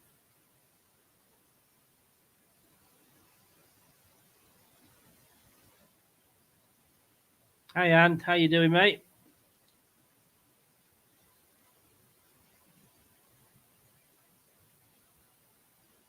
So, Pratt now to Mavadidi. Back into Faz.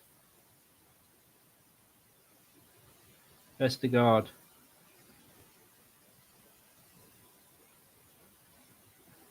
Winks in the middle. Out to Eunice. Cassaday gets it. Plays it back to James Justin. Into Vestergaard. Abadidi plays it in. Sees the cross to Faust. Plays it through. Pratt. Ricardo gets the cross in. 3-0. 3-0. Cassidy scores.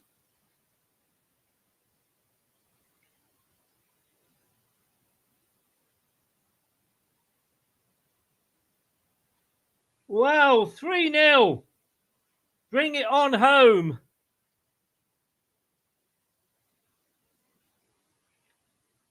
Yeah, that's why the fake and his name wasn't the same either. It was COSS rather than CR. But anyway, Cassidy, well, he scored.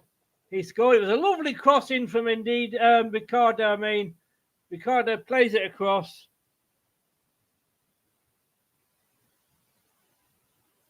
Even I think even Jerry got that one wrong. Plays it in. I think somebody's got to be on the end of that, and Cassidy was.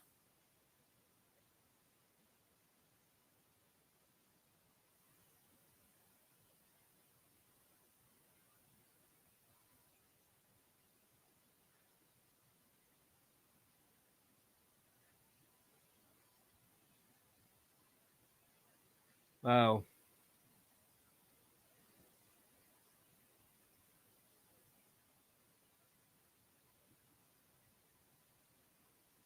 Vestergaard. Winks Vestergaard.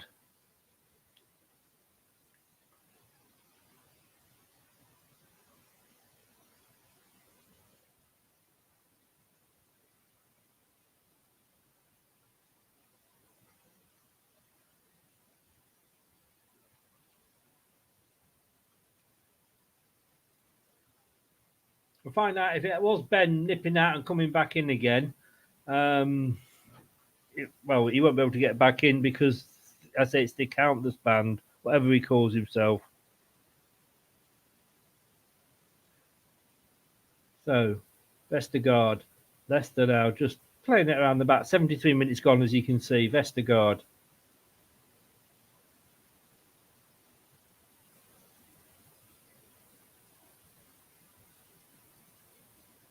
One shot for Rotherham in the whole game, apparently.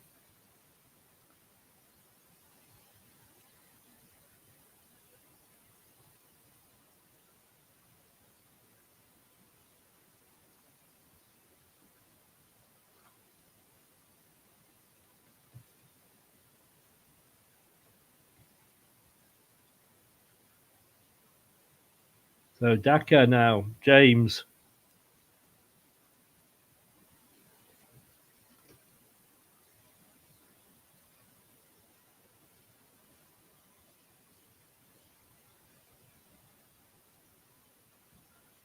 Dennis Pratt now. Oh, they're shouting for handball, but they've not got it. Ricardo back over to Pratt. Back to Ricardo.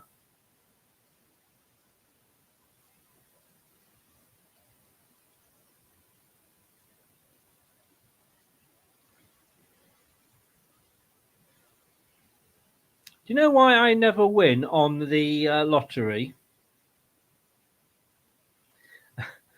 Roll it back, and I'm saying we're one of those games we're just never going to score all day here, are we? 3-0. 203 watching. Thank you, everybody, so very much. Please smash that likes button. Got 96. We're 4 off the 100. Come on, guys.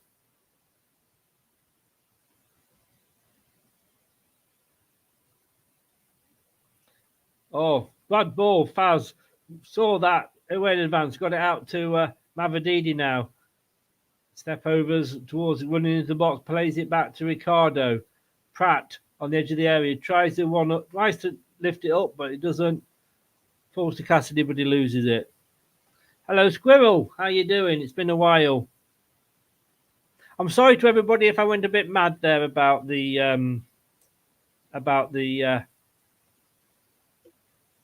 spoilers. And if I'd have thought it was actually a spoiler, I would have kicked him at that point. However, I didn't kick him because I wasn't sure that it was a spoiler and he had been predicting. Now, the fact that he's saying, "Oh, check the time," I'm not fucking checking the time. You know, the rules are there, and the rules are saying whether we think whether you put it in as a joke or whatever. If we take it as a spoiler, you get kicked. And if one of my mods, Gray or Scott, are doing this today, and thank you so much. I don't know if Gray's still in, but thank you so much, Scott, for all you've done. If you see it and you kick somebody, you'll get my backing 100%. Don't risk it. It's as simple as that. Matthew, hello.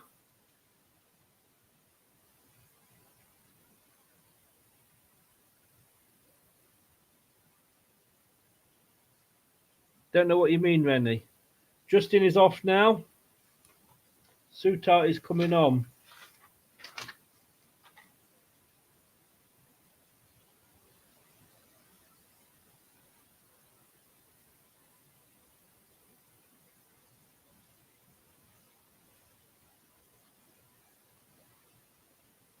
So Sutar is on. That will please. That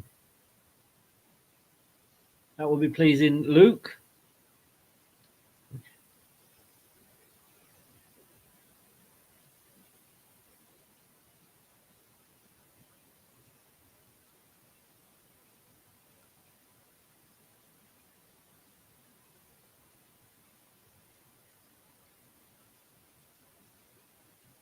And why not? Look, we've got a game coming up on Boxing Day.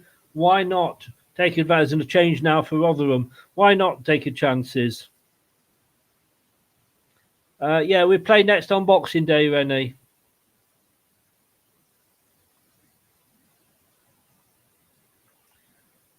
Jim, well, welcome along from sunny Florida. I'm sure it's sunny out there. Oh, goal, a corner kick from Eunice, but the goalkeeper took it well. 78 minutes. We don't need to worry at this point. Amanda, hello to you as well. Well, how are you?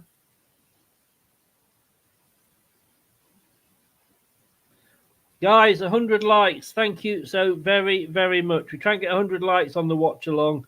Really do appreciate that. It helps the channel so much. These are our most popular shows. Nice play from Leicester. Oh, Chowdhury couldn't quite get on the end of it. Scott.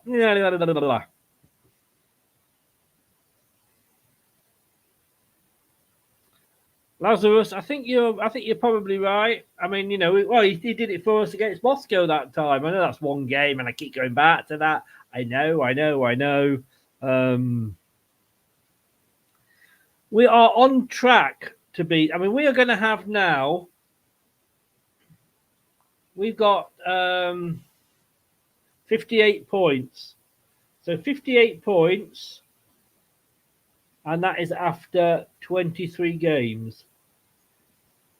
So basically, we should get 116 points at this rate. And that would be a record. I think it's 106 is the record for Reading. So if you take it right to its conclusion,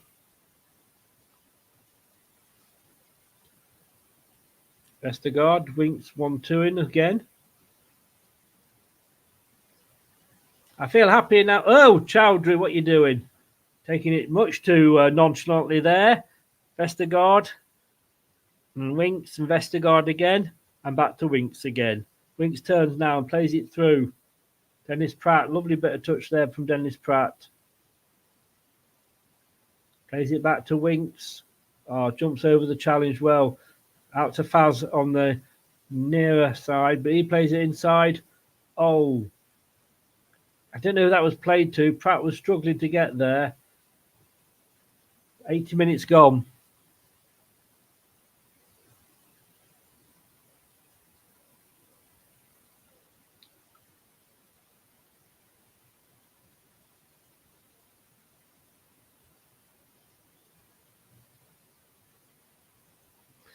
Awful shot there from the halfway line for Rotherham. Goes out for a throw in. Is that right?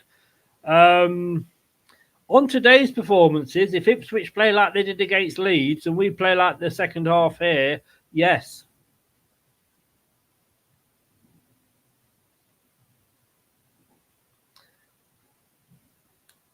You're quite right there, Lukey.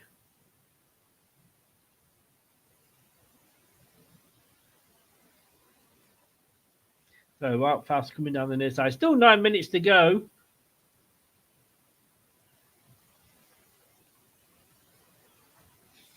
Luke went 5-0, I think, didn't you, Luke? I don't know if we're going to get another 2. Brad went 4, so Brad is hoping for another goal.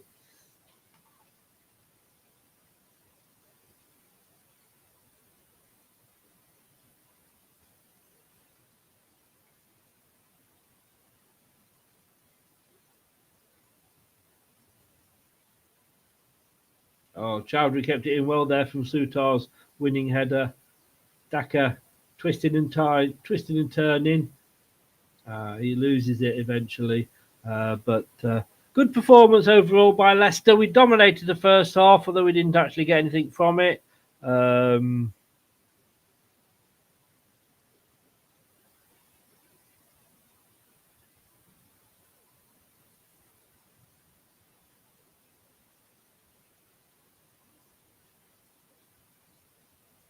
The only thing is, I do wonder, Ben, and somebody said this, I think, earlier. It was Kate, actually, at the start. Have Leeds poked the Ipswich bear for us? Oh, Faze could have gone for that. I think he just took it easily and he let the Rotherham player get to it. Oh, it comes in, but Vestergaard and Hermansen both went for it. Hermansen claimed it, as any good goalkeeper does. So that's my worry, as a good point that Kate made. Mavadini now on the break. Oh, he had a shot off. Now it comes to Pratt. Cassidy. Eunice on the ball. Back to Pratt. Back to Eunice. Plays it back to Sutar. There's no point risking anything.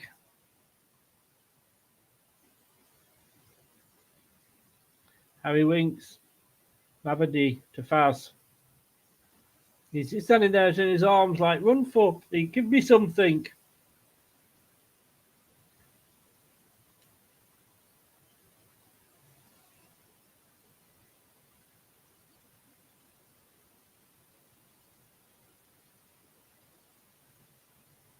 Winks. Playing about now, Leicester. This will be the time when Leicester fans should start going, ole! Oh, Daka didn't quite able to get that there.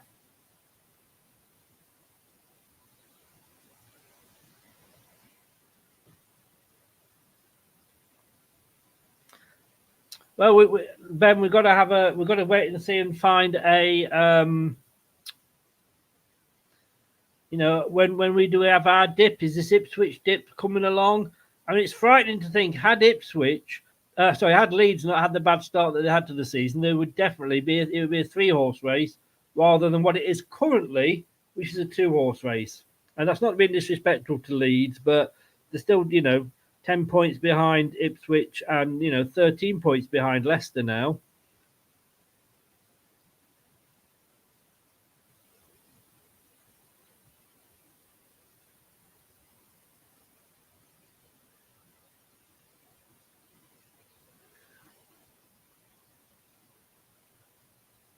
$85 gone. I think we made all 5 substitutions, so bit casual there from Yannick, but it ends up back at the goal at Hermansen. Now he's kicked it out to Faz on the near side. Plays it up and long. An up and under switch. Cassidy now. Keeps it. Down to Tennis Pratt. Out to Mavadini on this side. Are we going to get a 4th and give Brad 3 points? Oh, he scoops it up. Oh, it's headed out though. Chowdhury. Oh, Chowdhury. Why not? 3-0 up. 4 minutes to go. It comes out to you outside the box. Why not have a go?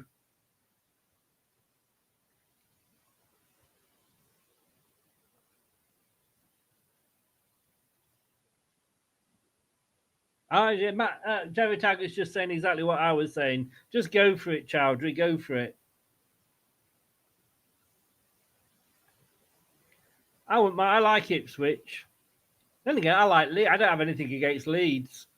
I really don't. Offside for Rotherham. So when they do get an attack going, Rotherham, they're offside. So I wonder how much, because we've had 3 goals in celebrations for those 3 goals.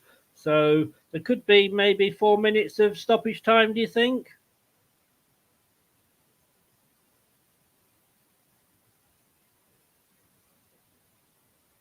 Winks in the centre circle, brings it out left to Faz. Continues it out left to Mavadidi, who plays it inside to Winks. Being pressed, but he gets the ball back to Faz. There's no point doing anything silly. I did say on my BBC blog on Tuesday, if you look on a Tuesday on the BBC Leicester City page, bbc.com/Leicester City, there's a thing called Fans Voice, and I write it for Leicester City on the BBC. And I said, we need to kill teams off, which we hadn't been doing. Last two games we were 3-1 up, and then we let it slip, and 3-2, and Birmingham, they had enough time to get an equaliser. So we need to start killing teams off. We've done that with Rotherham today.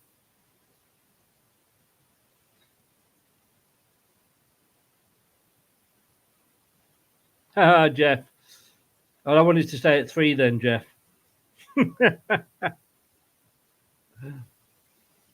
Early January sometime, Phil, or second week in January.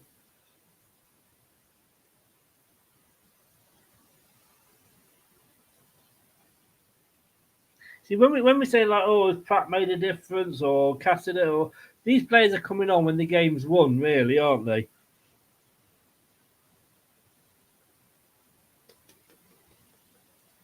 Free kick to Rotherham.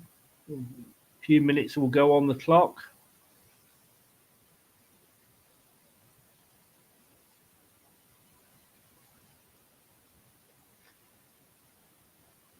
Does anybody know what this double jeopardy rule is for the goalkeepers? He got a yellow card for that penalty. He should have been a red, really. He was the last player.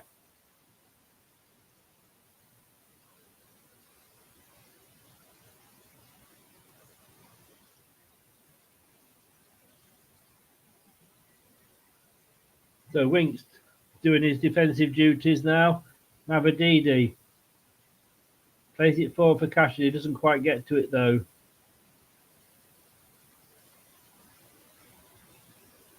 Leicester get a throw in. A minute to start goes. Paz takes the throw in. Plays it to Vestergaard.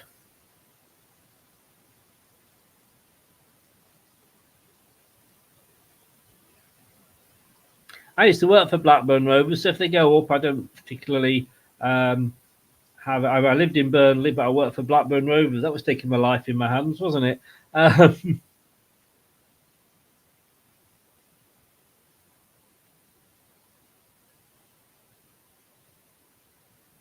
Rotherham now. They're just waiting for the final whistle. Chowdhury, Eunice. Oh, that was a push. Yeah.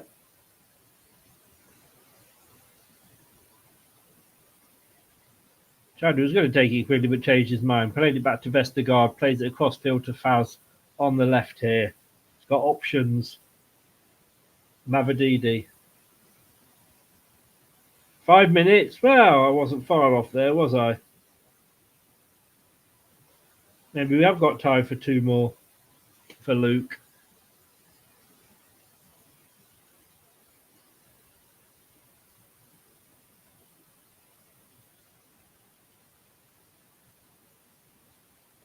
Who did they give it the big up to, Luke?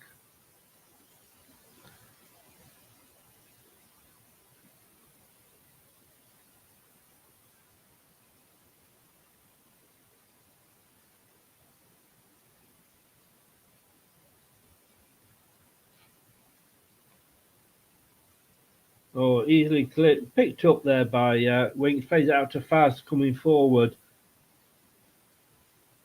Oh, Cassidy, bit of pinball in there, but Rotherham give it away again. Just clears it up. Leicester managing to find the players. It's with Sutar now.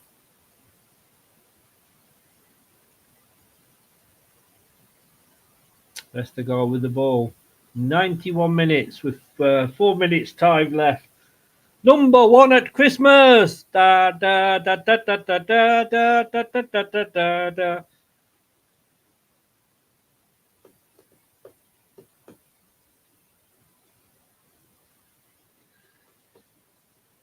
Is one number 1 at Christmas? No, Leicester City are.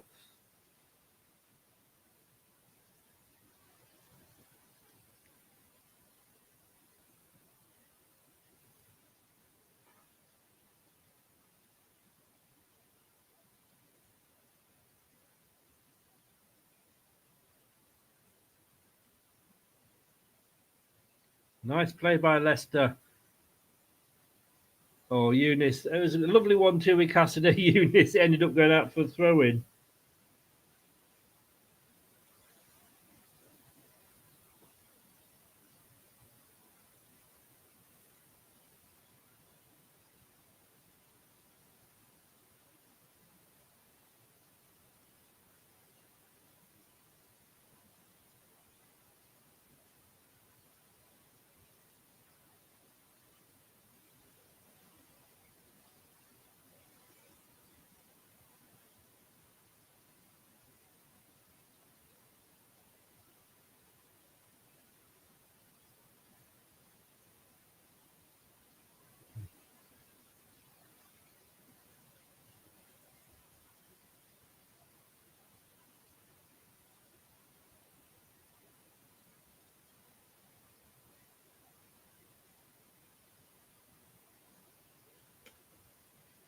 So Patson Daka is Jerry Taggart's man of the match. Difficult one. Matthew.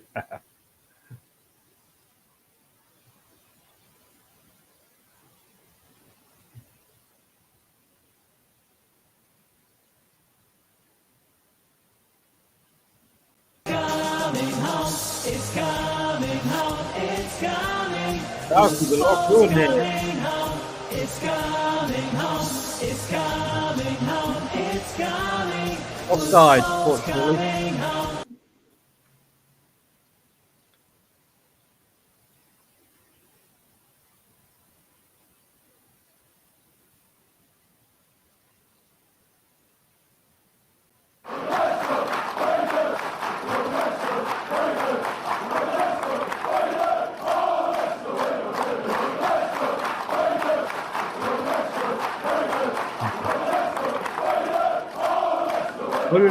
Mike, thank you so very, very much. 173 in. If you are in and you haven't liked it, please do.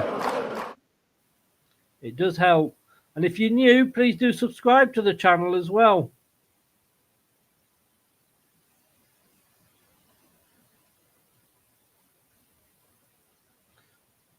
Oh, yeah, one of them was. I see what you mean. I see what you mean, Luke. Yeah, there was a couple, wasn't there? Every club's got them, unfortunately.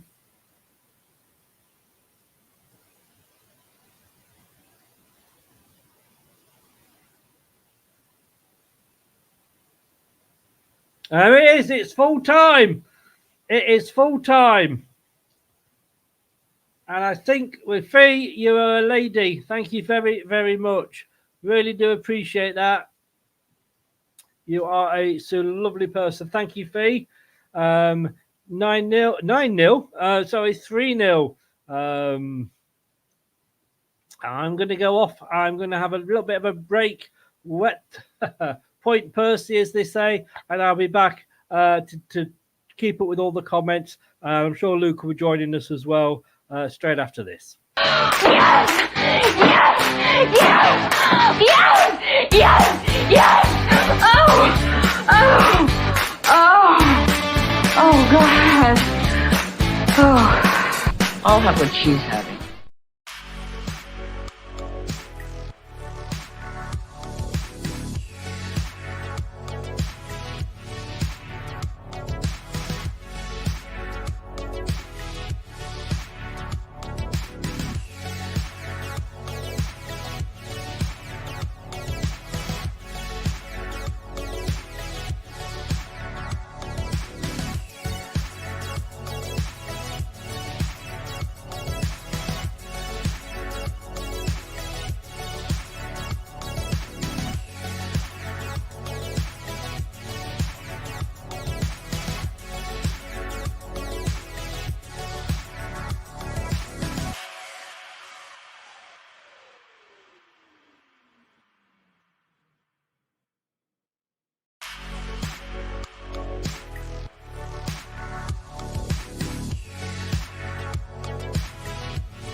TalkSport Fan Network is the ultimate on-demand destination for the UK's best fan-led football podcasts, including Leicester Till I Die, independent analysis and reaction for the Foxes faithful. The TalkSport Fan Network. Unbeatable club-dedicated content created by the fans, for the fans. Follow the podcast on the TalkSport Fan Network.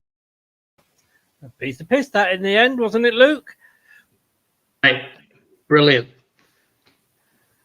I mean, some that second. I mean, we were dominant throughout the whole game, weren't we? Like I say, it wasn't a game where you'd look at it and go, "Oh, I wonder who's top and who's bottom."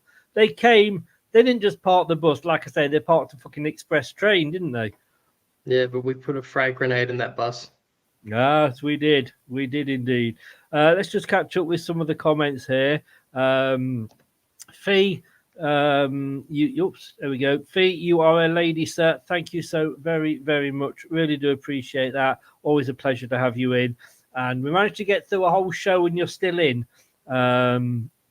Matthew says, Chris, we need a Wink song. I'll sing one, but I'll be awful. Yeah, but that's the thing of being at a football ground and singing you with 30,000 other people, so it doesn't really matter, does it?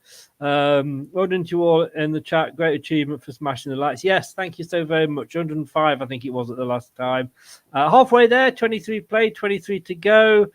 Grace saying thanks as well. Ben, thank you very much for coming in, mate. Last time we were top of the table at Christmas. We won the league. Well said, Ben. Look, apologies about earlier, Ben, but I was making the point, just be careful how you word things. Phil, don't know what you're saying there, Phil. You've got to put it in English. We only allow English things. So, unfortunately, I'm going to have to give you a timeout. You will be allowed back in, though. Our class came through, says Gray. Merry Christmas to everybody. Everybody said, hey, Merry Christmas to all. I wish you didn't kick out that Millwall fan. I know. Have a good. Everybody's saying hello and good morning and happy Christmas to everybody else. A clean sheet as well, as Wolves said. Are you happy though, Wolves? We got the goals for the shots, but yeah, clean sheet. But then again, I mean, he could have gone out the stadium and taken his dog for a walk and come back in Manson, couldn't he? Yeah, he didn't have much to do, did he? He must have been bored. Oh, I was half looking when the tap scene sort of sat in the deck chair in the goal. You know what I mean? Well, it's always a good when you hear that sound off the missus as well, I'm sure, Scott. There we go. Right, yeah, I think I'm up with the chats there. Matthew, again, sir, you are a full and lovely gentleman. Thank you so very much for that. Thank you indeed. Look, let's go through that second half. There's a lot more to write about in the second half than there was the first half. I've just got to find the second half now. I was checking my scores as well. I haven't done very well in the prediction league. I'm not sure about you, Luke.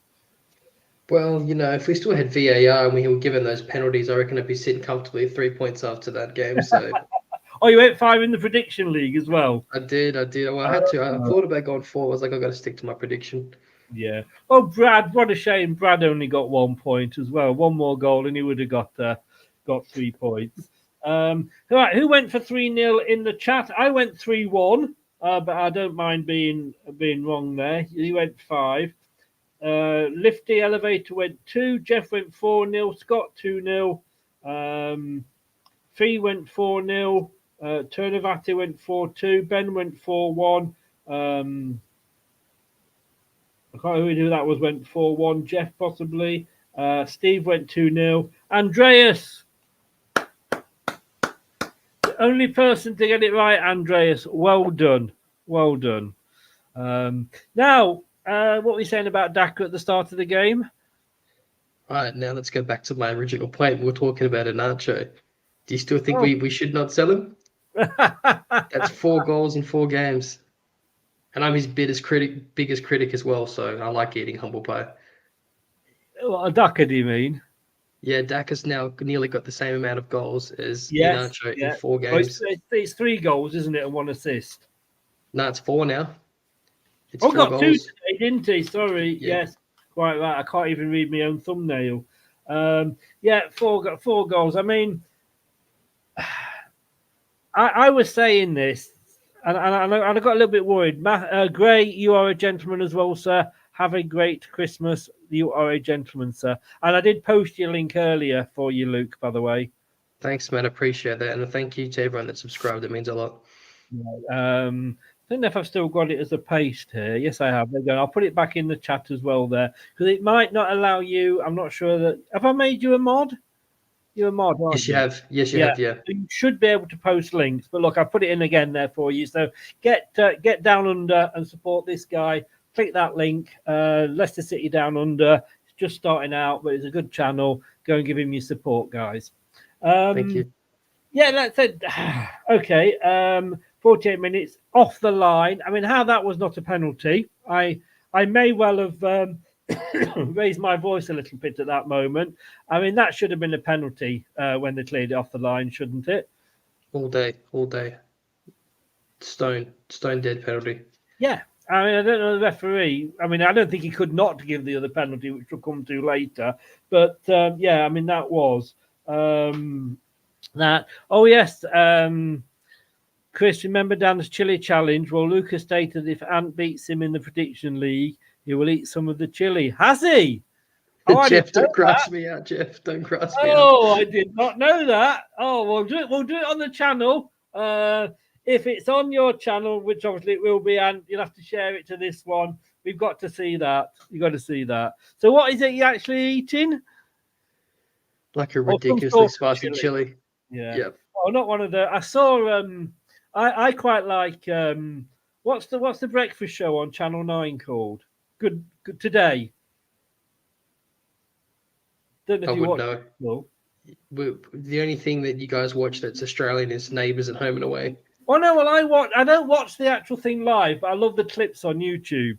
And, okay, cool. And that guy that's on it, Carl Stefanovic, whatever he's called, he's tried that hot chili challenge, hasn't he? Yes, he has. Yeah. Yes. I remember it. Eunice coming on for Fatawu. I think Fatawu got injured, didn't he, just before that? When he went up and he had a chance with Ricardo just in front of him, he seemed to fall badly. Yeah, that and he was on a yellow, and I think it was. I'm not sure. I hope not, but I think it was a little bit more game management. But to be fair, I thought Eunice, the different players, they offer different things, but I think on the ball, Eunice just has a little bit more quality for me. He hasn't got the flair and the pace, and there's lots of different pros and cons to both players. But yeah, I like Eunice. I think he's smart. I like Eunice as well, 100%, and I would not be disappointed if we bought him. They did say, didn't they, on the stream, that he maybe hasn't got the speed of Fatawu. When he came on, that the winger for Rotherham had a bit more freedom. Yes. But they're different players. You don't clone players, do you? But I'm not saying he wasn't injured, because he got up and he was walking away, but he was just walking away gingerly. But like you say, yes, on a yellow card, excellent. I mean, we had 5 substitutions were allowed. 5 substitutions we made, Mr. Rogers. You should have tried that sometimes, maybe. But like you said, and I'm going to say game management, because in what are we on today? Saturday, isn't it? So Saturday, Sunday, Monday, Tuesday. So in 3 days, we've got another game against second in the table. Yes, and let's talk about that. So for me, in terms of game management, one of the biggest criticisms we had a lot more early in the season than we have for, let's say, the past 4 to 5 weeks is that do you remember, early in the season, everyone was saying we were starting second half slow. Now it's almost the polar opposite. We're coming out swinging that first 5-10 minutes of the second half. And then when it turns to killing off teams at the end of the game, when we made all those subs, we didn't look that disjointed as we had in the past. We've made a lot of subs or a lot of changes, for example, like we did with Sheffield Wednesday. So for me, there's something to be said for that. We never looked into any danger at all. Granted, we're playing bottom of the table, but still, for me, spot on game management. No, definitely. And it's something that I actually had said in my bbc.com/LCFC every Tuesday afternoon slot, fans voice. There's that B&Q plug again. No, but I said in my last one, I said we're not killing teams off. We'd had 3-2 wins, and we should have won them, a lot easier and a lot more comfortably. Rotherham, it just shows what I know about football, though, doesn't it? Because I said at half time, didn't I? I said, I can't see Leicester scoring, if we carry on. But it's just one of those games. You do get games like that. No matter what you do, you can't score for love nor money. And, of course, I was saying that. And because I was worried that if Rotherham got a breakaway and got a goal, and I actually wrote this down here, if Rotherham had a dangerous attack but they're offside, but we're not going to score all day. If Rotherham hit us on the break, we might not get back into this. I mean, thankfully, like I say, what I know about money, you can write on the back of a stamp. So, look, we didn't completely go for the jugular, right? But we didn't make any silly mistakes or invite any pressure from Rotherham. That for me is a massive positive. I was just going to say, Luton beat Newcastle 1-0. Well done. Well done. Really? Stuart says he's just subscribed. Thanks, guys. Appreciate that. Yeah. Jeff said, did I say that out loud? Slip of the tongue, Luke. I don't think it's his tongue that will be slipping if he has that hot chili. Although, looking at the food he was cooking the other day, which looked absolutely gorgeous, by the way, Luke, had my mouth watering. But if you do it, I can't do hot. I can't. It'd kill me off. Look, talk us through that first goal. What was scrappy? Oh, hang on a second. We're going to have to come back to you on that. Oh, we've got Brad in. And we've also got Kate in. So let's bring everybody in. It's like, let's have a party. It's Christmas. It is. Kate, we'll grab you first if you don't mind, Brad. Because obviously I just like Kate. I mean, that's the only reason. Remember her husband's there, shush. Kate, I mean, at half time it looked like we were never going to score. But my God, you could tell who was top and who was bottom in that game, couldn't you?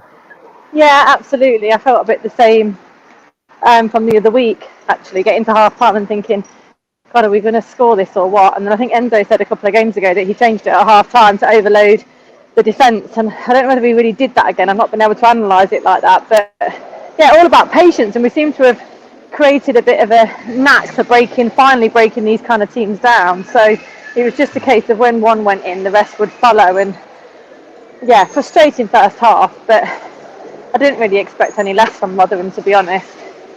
I mean, there had 7 defenders and a goalkeeper in the box when we were attacking. I think there was still like that 3-0 down as well. The back 9. You've got to kind of break that down. It's not going to just happen, is it? No, not at all. And you've got to pull people out of position a bit in terms of their team and work things a bit better. I still like a bit of quicker ball. I don't know about you guys, but we do the work of moving the opposition over to one side of the pitch or one area of the pitch, and then we don't quite switch it quick enough. Rather than one touch passing, there's a touch and then a pass, and I'd like us to sort of do that a bit quicker and a bit slicker. But yeah, overall, really pleased with the performance. It was a tough battle today. I thought Wooten, that guy on the far side, on the left, having a real battle the first 20 minutes, weren't they? Yeah. I've got to say, I don't want to sort of drop, Luke in at all, but I think his phrase was, I think we should sell Daka at the start of the game. I mean, we've got to hold on to him. He's given. Look, you can't ask any more than a guy that's played 27 minutes over 2 games to come on, as I was corrected by Luke, score 4 in 3 games. And, surely we've got to hold on to him, haven't we? If someone betters out there, someone betters out there. I don't think he's scored a clean goal yet, has he? And I think the score sheet did flatter him a bit today, but he took his chance. It was, yeah. That first goal, I was just saying to Brad when I heard you come in, to Luke, that first goal, yeah, it was scrappy, it was messy. When he was there, he put it in. Yeah, absolutely. You've got to be there, haven't you? And we've seen that show on quite a lot of occasions just not be there. Exactly. And the penalty obviously was a clear penalty. I don't understand this double jeopardy. For me, it was should have been a red card. Yeah. Double jeopardy meant it was only a yellow. I thought that was a game show, but there we go. But again, he made the penalty. He took it. Right, he nearly got to the goalkeeper, but again, Daka for Jerry Taggart, it was a man of the match performance. Would you agree with that? No, I wouldn't agree with that. No. I thought he was quite poor in that. I thought at times his touch was terrible. He just seems to chase shadows a lot, and he's similar to Nacho in the sense that sometimes he's just not aware enough. I don't think he's got that natural football brain that you see in certain other players that make their play a lot easier and more natural, like Winks and Vardy. That football brain is what sort of gives you that extra quality. I don't think he's got that. I think he's not aware enough in certain areas, but he's there. He puts himself about in the box, and he was there today to cash in that chance because Wilf made a bit of a fluff of it, didn't he, on the finish? But yeah. I'm wondering who your man of the match is going to be. Now, I'm not going to say that I'm a mind reader, but I've just written a name down here. Who's going to be your man of the match? Well, it's a toss-up for me between Ricky P, who I thought was really good, and KDH. So I'll probably say KDH. You're going to go for KDH. I will not show you because that wasn't the name that I wrote down that I thought you were going to go for. Who were you going to thought I was going to say? Well, I did think you were probably going to say Winks. Oh, okay. I mean, no one had a bad game because no one was really pressured. It was one of those, wasn't it? Everyone was fairly even. I said to Luke, the goalkeeper could have gone off and walked his dog around the stadium for a week. Yeah, I know. It's one of those games for a keeper where you must get really cold, and you don't want to be caught cold if a bit of action comes your way. Yeah. But yeah, he didn't have a lot to do today, did he?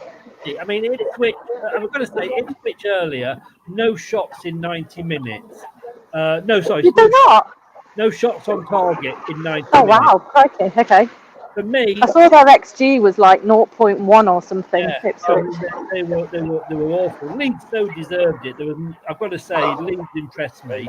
And they could actually pinch second off them. But they're second in the league. There's no excuse for them taking a shot on target. Rotherham, 2 shots, none on target. I mean, they didn't come to win, did they? They didn't even come to play football. No, I feel like one of their shots went out for a throw-in as well, which is probably an indication of the kind of game they wanted to play. As a footballer, you must be frustrating playing in a team like that because I don't know what the game plan was. Maybe frustrate, but you're playing top of the league at home. I always see those games as a bit of a free hit. The same way I don't understand people against Man City just sitting back at the Etihad. Just have a go. It's a free hit. Try something new. Attack. Like, they're in the relegation scrap and you need goals to get out of relegation. I just didn't understand what the game plan was because it was still the same at 3-0 down. They still had 8 men behind the ball. I just don't understand that at all. Don't understand it. But I'm about to cross it out now. I mean, he is great still. He's absolutely brilliant, isn't he? He's almost set his standards too high. We knew he was absolutely brilliant. We know that, you have a football. Yeah, I do. Yeah, I really do. No, he's good. What do you rate the players, by the way? Give us a team performance. Probably 8 today. Before you get run over by the sound of it. 8 today. Brilliant. I'm crossing on Green Man. I'm following my mother's orders. Good. Right, Kate, look, thanks so very much. I'll let you go. Are you going to Ipswich Boxing Day? I am indeed. I'm so excited. That's going to be a game. I mean, you said it earlier, have we poked the bear? And that is the worrying thing. Yeah. Will you be able to come on Boxing Day? Yes, should be able to, yeah. I'm going down, making a night of it as well. So, I'll come on. I'm not going to Cardiff. No. Those 2 distances in 1 week for evening kickoffs is a bit much, but I'm going to Ipswich. So. Well, if you're going to go down and make a night of it, then I don't know whether you should get that on camera or not. Depends how many subscribers we've got at that point. Well, I'll tell you what, if you want, you've got not only just become a subscriber, you've got to become a member. That's a members only video. Oh dear, we're veering into uncharted territory. Look, have a great Christmas. Thank you very Yes, much. and you both. And I will see you on Boxing Day. You will. All right. Have a good one, guys. Merry Christmas. See you later. Merry Christmas. Take care. Bye. Merry Christmas. Bye. Whoop, hang on. I just got rid of Brad at the same time, but brought Brad back. Brad, did you manage to see any of the game at all? Yes, I did. Thanks to, well, I can't believe I'm saying these words with this name, but thanks to the legend himself, Luke. He sorted me out, so I'm able to watch it through for a nice little Nord VPN through the Fox's Hub. So yeah, I was able to watch it. I'm able to watch the Leicester games now, which is nice. It was a training ground exercise, wasn't it? I mean, Enzo said this in a previous press conference earlier in the season. I think when we struggled against a team like Rotherham down at the bottom, and he says that when we don't play well or we don't go to our game plan, the first training session they have is they get the under-23s with them, and they tell them to sit in basically their own box, and Leicester have to figure out how to break them down. And well, Rotherham must have watched our under-23s in the training session and thought they'll do the same. But Leicester are clearly working on it because they expected it today. I think we all expected it. I agree with Kate. I don't get why you don't go at a free hit when you're bottom of the league and chasing points, but they clearly came with the mindset, lose as little as possible, and it still didn't work out for them. I mean, what was that autobiography that Heskey had? Even Heskey scored. Yeah. Was it? It was a book like that. Yeah, well, even Cassidy scored today, and that's saying a lot when we were winning the game. Even Cassidy managed to finally get a goal. So it was a stroll in the park, mate. Now that Brad's in, Luke, what were you saying about Iheanacho? Okay, I still stand by this. I'm going to leave you two to this now. Granted, he's been injured, and like I love Kel, don't get me wrong, and I really thought he was going to kick on really good this season, and he hasn't been bad, but he hasn't been great either. He is in the prime of his life and career right now, and he's playing in a division below. He hasn't hit the ground running like we all thought he has. Tom Cannon hasn't been given a long enough chance yet, and he's still quite young. Vardy's at the end of the road. And Chris, I also agree with you what you were saying about Dak earlier. He's had 2 tap-ins, a penalty, and 1 decent goal and an assist, but he's still there. How many times have we complained this season about Kel not being there, dropping way too deep? Yes, Cannon and Dak are dropping deep, and we're even seeing Vardy doing it. It's clearly how Enzo wants our strikers to play, mentioning a false 9. But for me, I still stick by this. I don't want to keep seeing players go for free. If we have to hang on to someone and they're going to walk, I reckon it's Wilfred. But in saying that, I think if we can get money for anyone in January, it's Wilfred as well. Brad, have you dropped off the cliff with that? Are you fuming? Are you kicking the dog? Cheap flights to Australia. Sorry, guys, I didn't realise that. I was just seeing if you could get a gun licence and go to Australia. I think I've got some. No, I'm joking. No, he makes a fair point. At the end of the day, I think Kate was being a little bit harsh on Daka because then, I don't care if he scored 3 tap-ins and a scream, or if he scored 4 goals from the halfway line. He's in the right position. I don't care if it's, I don't care if it's a scuff shot that's led to him scoring or it's a penalty. Let's face it, a certain Boris would be doing backflips like Daka if it was Vardy scoring the goals that Daka's been scoring. Yes. So, Luke's hit the nail on the head. If you're in that position, you're going to score the goal. I don't think any striker in the world complains whether it's on 35 yards out or 3 yards out. Daka's where he needs to be, and he's getting the goals. 4 goals in four appearances. I think he's level with Vardy, isn't he, for goals this season? So second top. Yeah, I think he's joint second top goal scorer in our striking department. If you take out Mavididi, I guess, and that, if you just go purely on strikers. So look here, Kieran Dewsbury Hall, 7 from 22 games. Mavididi 7 from 22. Vardy 6 from. Oh, I don't think he've updated this. This might not be updated yet. No, because they've still got Daka on 4. So that's not right. No, he has 4. That's right. No, Daka only has 4. Does he 4 goals in 4 games? Yeah. Yeah, Oh, sorry, no, it's got him as 2 goals from 4 games. Sorry. Oh, yeah, so it's not updated from today's game then, yeah. No. So, which would only give. He's up there with them, isn't he? But going to go back to the match, Brad.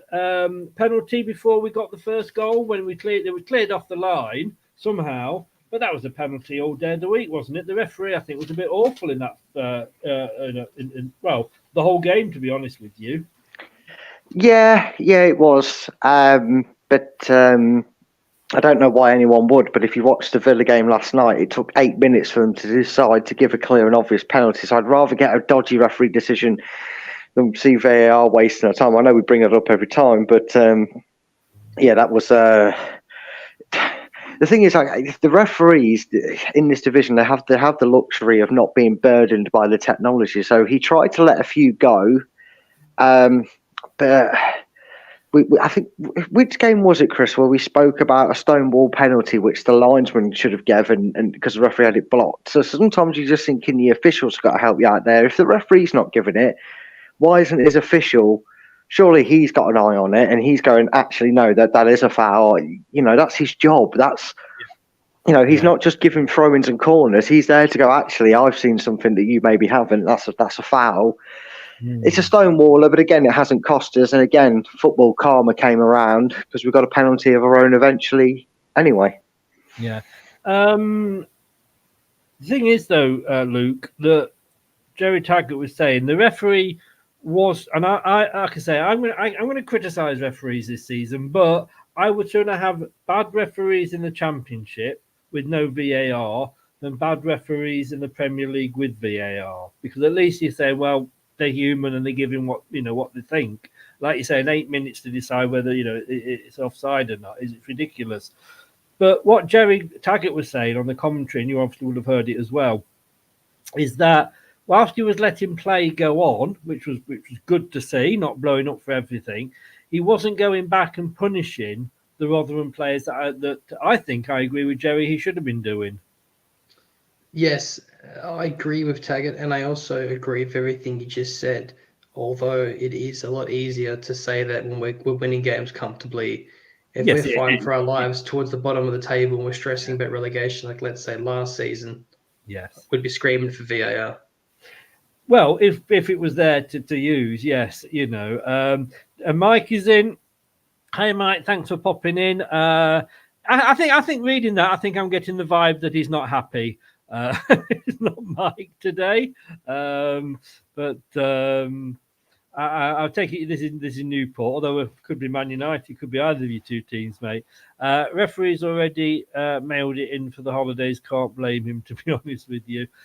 I mean, at the end of the day, we'd have been ranting a lot more if we'd have lost. I said this to Luke, Brad, just before you came in, and I do apologise if you've been waiting long. I hadn't heard you come in. I'd heard Kate come in, and then I saw that you were in as well. But Fatawu looked to be hobbling a little bit after that challenge.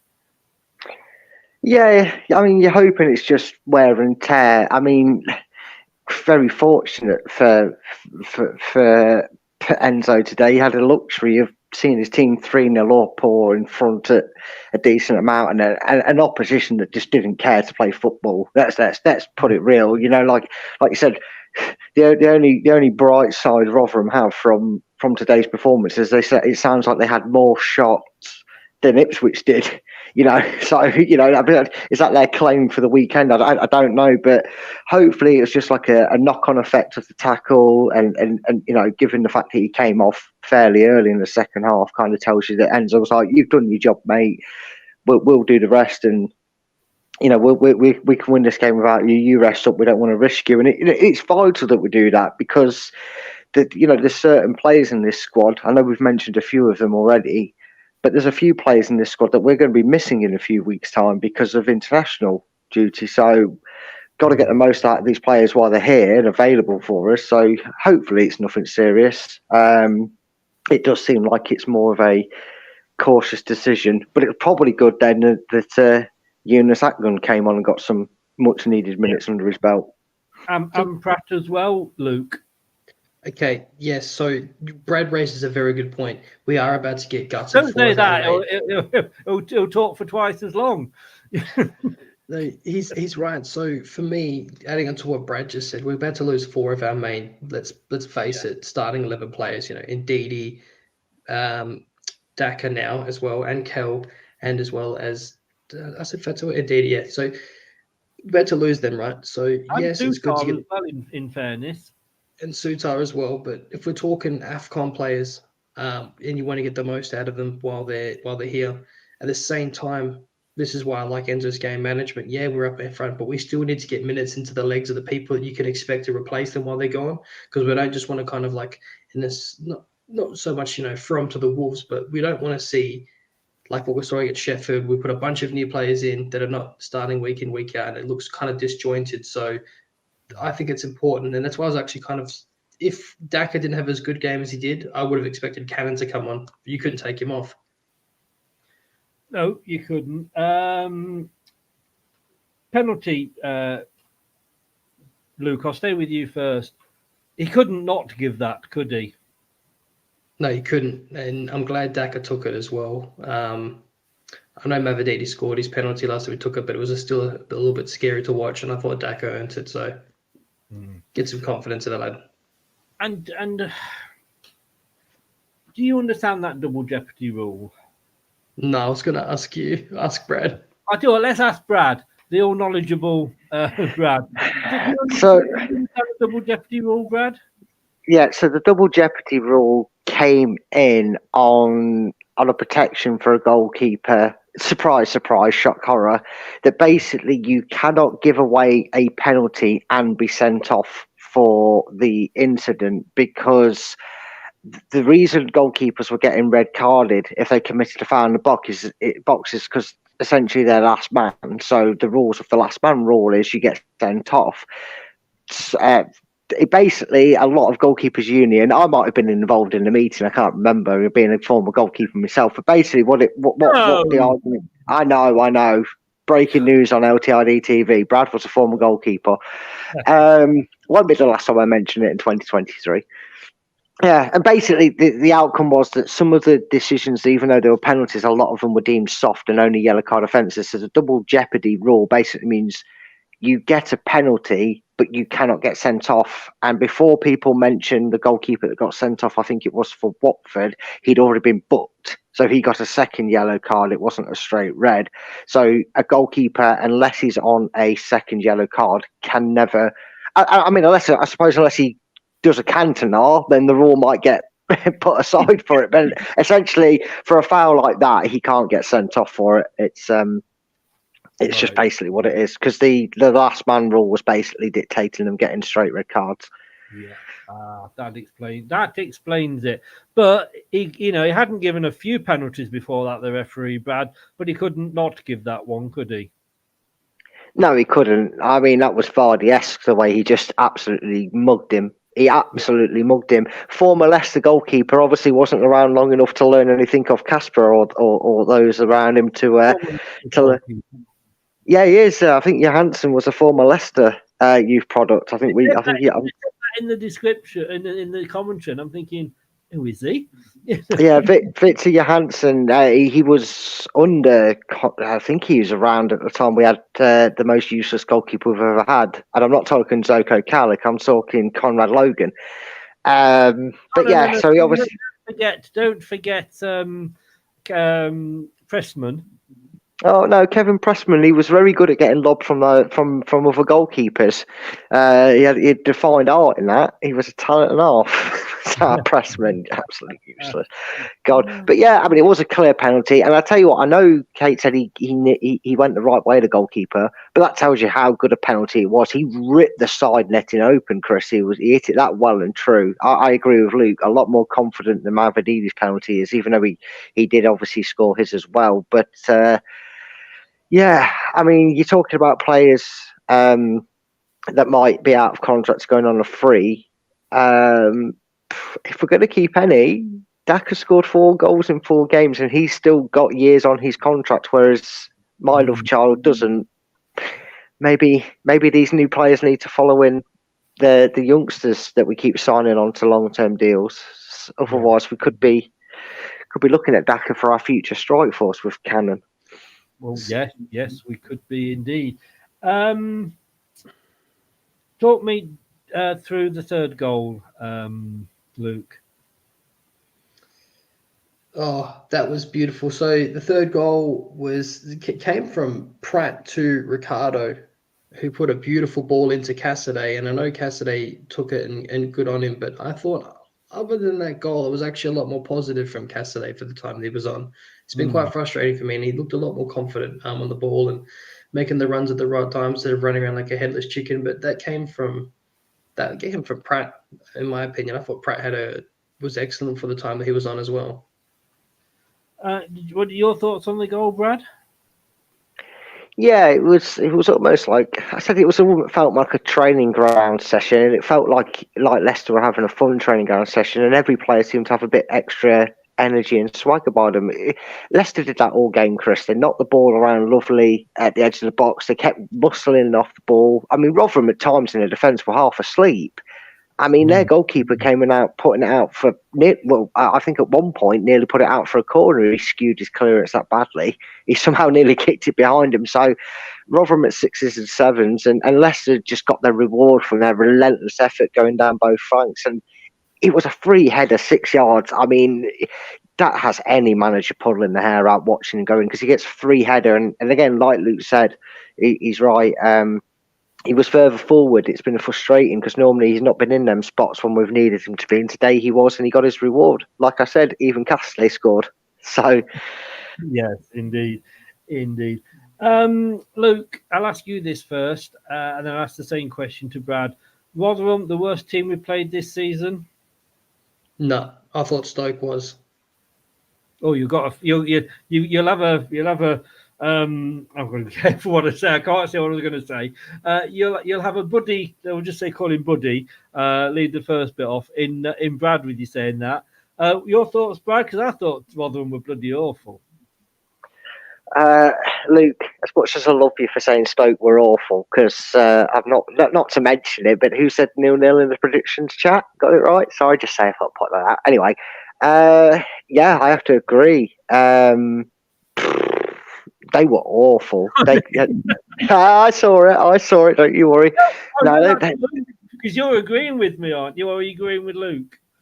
Oh no, I'm agreeing with you. They were the worst team I've seen here. They came for nothing. And they literally got it with their own score. So yeah, Rotherham, worst team we've played this season. Indeed, I think so. Right, let's go through. Kate went 8 for the rating and KDH. I'm going to come back to Alan in a minute, obviously at the end. Jerry went for Daka, but obviously we don't get a rating off him. I just happened to hear it on the chart. Although he was struggling, in fairness, he was struggling to actually pick anybody. Luke. For me, I agree. As much as I've big upped Daka, I agree with everything that Kate said. And I want to go off the overall performance of the whole game. For me, I'm actually going to go Wout Faes. I thought he was excellent today on the other side. I thought he commanded, pushed up real high. I thought that first goal was worked a lot from him, playing basically like a borderline 1-2. I think Faes for me. Okay, and your rating for the team? 8. 8, right. Rudders. Yeah, it was one of them games where the whole team performance was fairly pleasing, but no one stood out. But I am actually going to agree with Luke. Wout Faes today, not just controlling that back line, but he actually played 3 positions, Chris. He was left back, he was left wing back, he was centre back. He is... Enzo has found in Wout Faes what Bellend couldn't when we brought him, because the Bellend couldn't figure out what Wout Faes was, and somehow Enzo has figured out that he is such a versatile defender that you can train him and trust him to play anywhere along that back line, to the point where if he needed to, he could probably put him in goal the way he's playing at the back at the moment. I mean, the Bellend couldn't figure it out, and he flipping well signed him. So for me, I have to give props to Wout Faes, because it's not easy it's hard enough being asked to play 2 different positions over a course of 2 games, but to play 3 different roles in the same game, all right, Rotherham didn't offer anything, so he had a bit of an easy day in the office, but yeah, for me, Wild Face was brilliant. And I'm actually, for the concentration and commitment and the clean sheet, 3 C's, I'm giving them there. I'm actually giving the team performance a 9. 9, right. Okay. This is why Chris gives them a 6. Because of Jordan on us. Yeah, my middle name is Jordan, didn't you know? I don't know where KDH gets man of the match from. I really don't. I mean, he was all right, but at the end of the day, we were up against a pub team, you know. And no disrespect to the Rotherham guys that came on the show and I went on theirs. It was for me the worst team that we played all season. FaZe or Faz, whatever you want to call him. I was scared when I saw that at the start of the game he was on the left because he's, let's be honest with you, up until this game he's been absolutely shit on the left. He needed Ricardo in front of him. Would he have looked as good as he did if he hadn't got Ricardo in front of him? No. And would he have looked that good if it was Leeds we were playing today and not Rotherham? No. And all right, you can only play and you can perform against the teams that are out there. But I think you guys are way off the mark with Faz. I'm sorry, totally.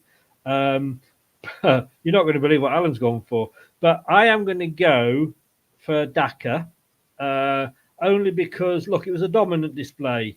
I think anybody apart from Hermansen, you could have probably given it to and put up an argument for, you know. And I'm not saying you guys are wrong. You are, but I'm not saying you're wrong, but obviously it's opinions. But you could have, and we were just so dominant, weren't we? In that first half, it was embarrassing. But the fact that Daka, he was there when he needed to be, and that's the thing, you know. We've said, how I've said, there's been games when we've got down the wing, put a cross in, and there's been nobody there on the end of it. I mean, yes, there would have been this day because they'd got bloody 9 defenders in the box, but I just think Daka was there where he needed to be. He made the run for the penalty. Yeah, like you said with the penalty, he put it away. So I've gone for Daka. I've agreed with Jerry Taggart. I have gone for a team performance. What did you say I was going for, Brad? I said you're going to go for a 6. Why would I be that generous? I don't know what planet you're on if you're going to go 6 or lower. I have actually given them a 9. Hey, saw sense at the end. Fair play. At the end, you cheeky bastard. No, I agree totally with what you were saying. It was only Rotherham, blah, blah, blah. But it would have been so easy to switch off, And at one point, I was thinking, oh, God. And I said this to you, didn't I, Luke, before Brad came in? If I had a feeling at half time, it was going to be one of those games where if Rotherham had somehow managed to sneak a goal on a breakaway, that we wouldn't have got one back. I just didn't think we were going to score today. But, like I say, what do I know? But no, I think I can guess, the way we just dominated that game. Yes, they were bottom of the league, but we just never let them sort of, get a sniff in, did we, really? And like I say, Hermansen could have easily, stuck a deck chair in his goal and got a thermos flask out and had a drink. Now then, are you ready for this, guys? The performance rating from Alan, 7. Bit of a hard taskmaster, isn't he, I think, guys? Yeah, although to be fair, like you said, it's one of them. It's how you determine it. Was it a good performance? Yes. Was it the hardest opposition in the world? Certainly not. So I suppose in a way it was kind of like, well, I suppose it's still a bit harsh, but I guess it's how you look at it. Like Rotherham offered nothing, so it could have been an 8, could have been a bit nicer. It is Christmas, Alan. Come on. Well, yeah. Now, I don't know where this has come from, if I'm honest with you. But you two may, because you did go for Faz. But he's gone for somebody that nobody else has gone for. So fair play to Alan. Sorry, I shouldn't have interrupted you. Go on. No. I thought you were having a guess. He's gone for somebody that nobody else has gone for. James Justin. Well, that I would have probably understood. Oh, okay. I just opened his message up and I was like, I'm like this. I'm like, I read that right. He said exactly what he said is, "Hi Chris. Once we scored one, it was a formality. Special mention to Daka for his goals. So he's there. But I'm sorry, that was my Brendan Rodgers impersonation. Seal. Yeah. I thought he joined the show for a second there. Sounds waiting for somebody to throw me a fish. I'm hungry. Special mention to Daka for his goals, but my man of the match, Vestergaard. He orchestrated everything. I mean, look, on that performance, you could argue anybody, like I say, apart from Hermansen. Is that a shock, though, for you? No, he's right. And you could say the exact same thing for Harry Winks. They both orchestrate everything. Those two in particular. And then when Mads is playing on the ball a lot more, you could argue the same for him as well. Those three are pivotal to this team and how we play. But, and your thoughts on the big? I mean, I obviously just think Alan is a great judge of character. If you ask me, you know what a marvelous choice he's made there. Yeah, I'm sure you would say that being his Vestergaard's love child. But again, maybe he went under the radar for me today because of everything else. You know, JJ and Ricky ran the line for Leicester. Woutface was, like I said, played 3 different roles at the back, and I think Vestergaard was just allowed to go about his business. Again, he must be cursing his luck in front of goal because he could have and probably should have scored today as well. Wish he would have now because I realised I went 4-0. But there we go. Can't have it all right way. I mean, typical Luke. I was the only one to brave a clean sheet, but I didn't get the result. I went 4-0.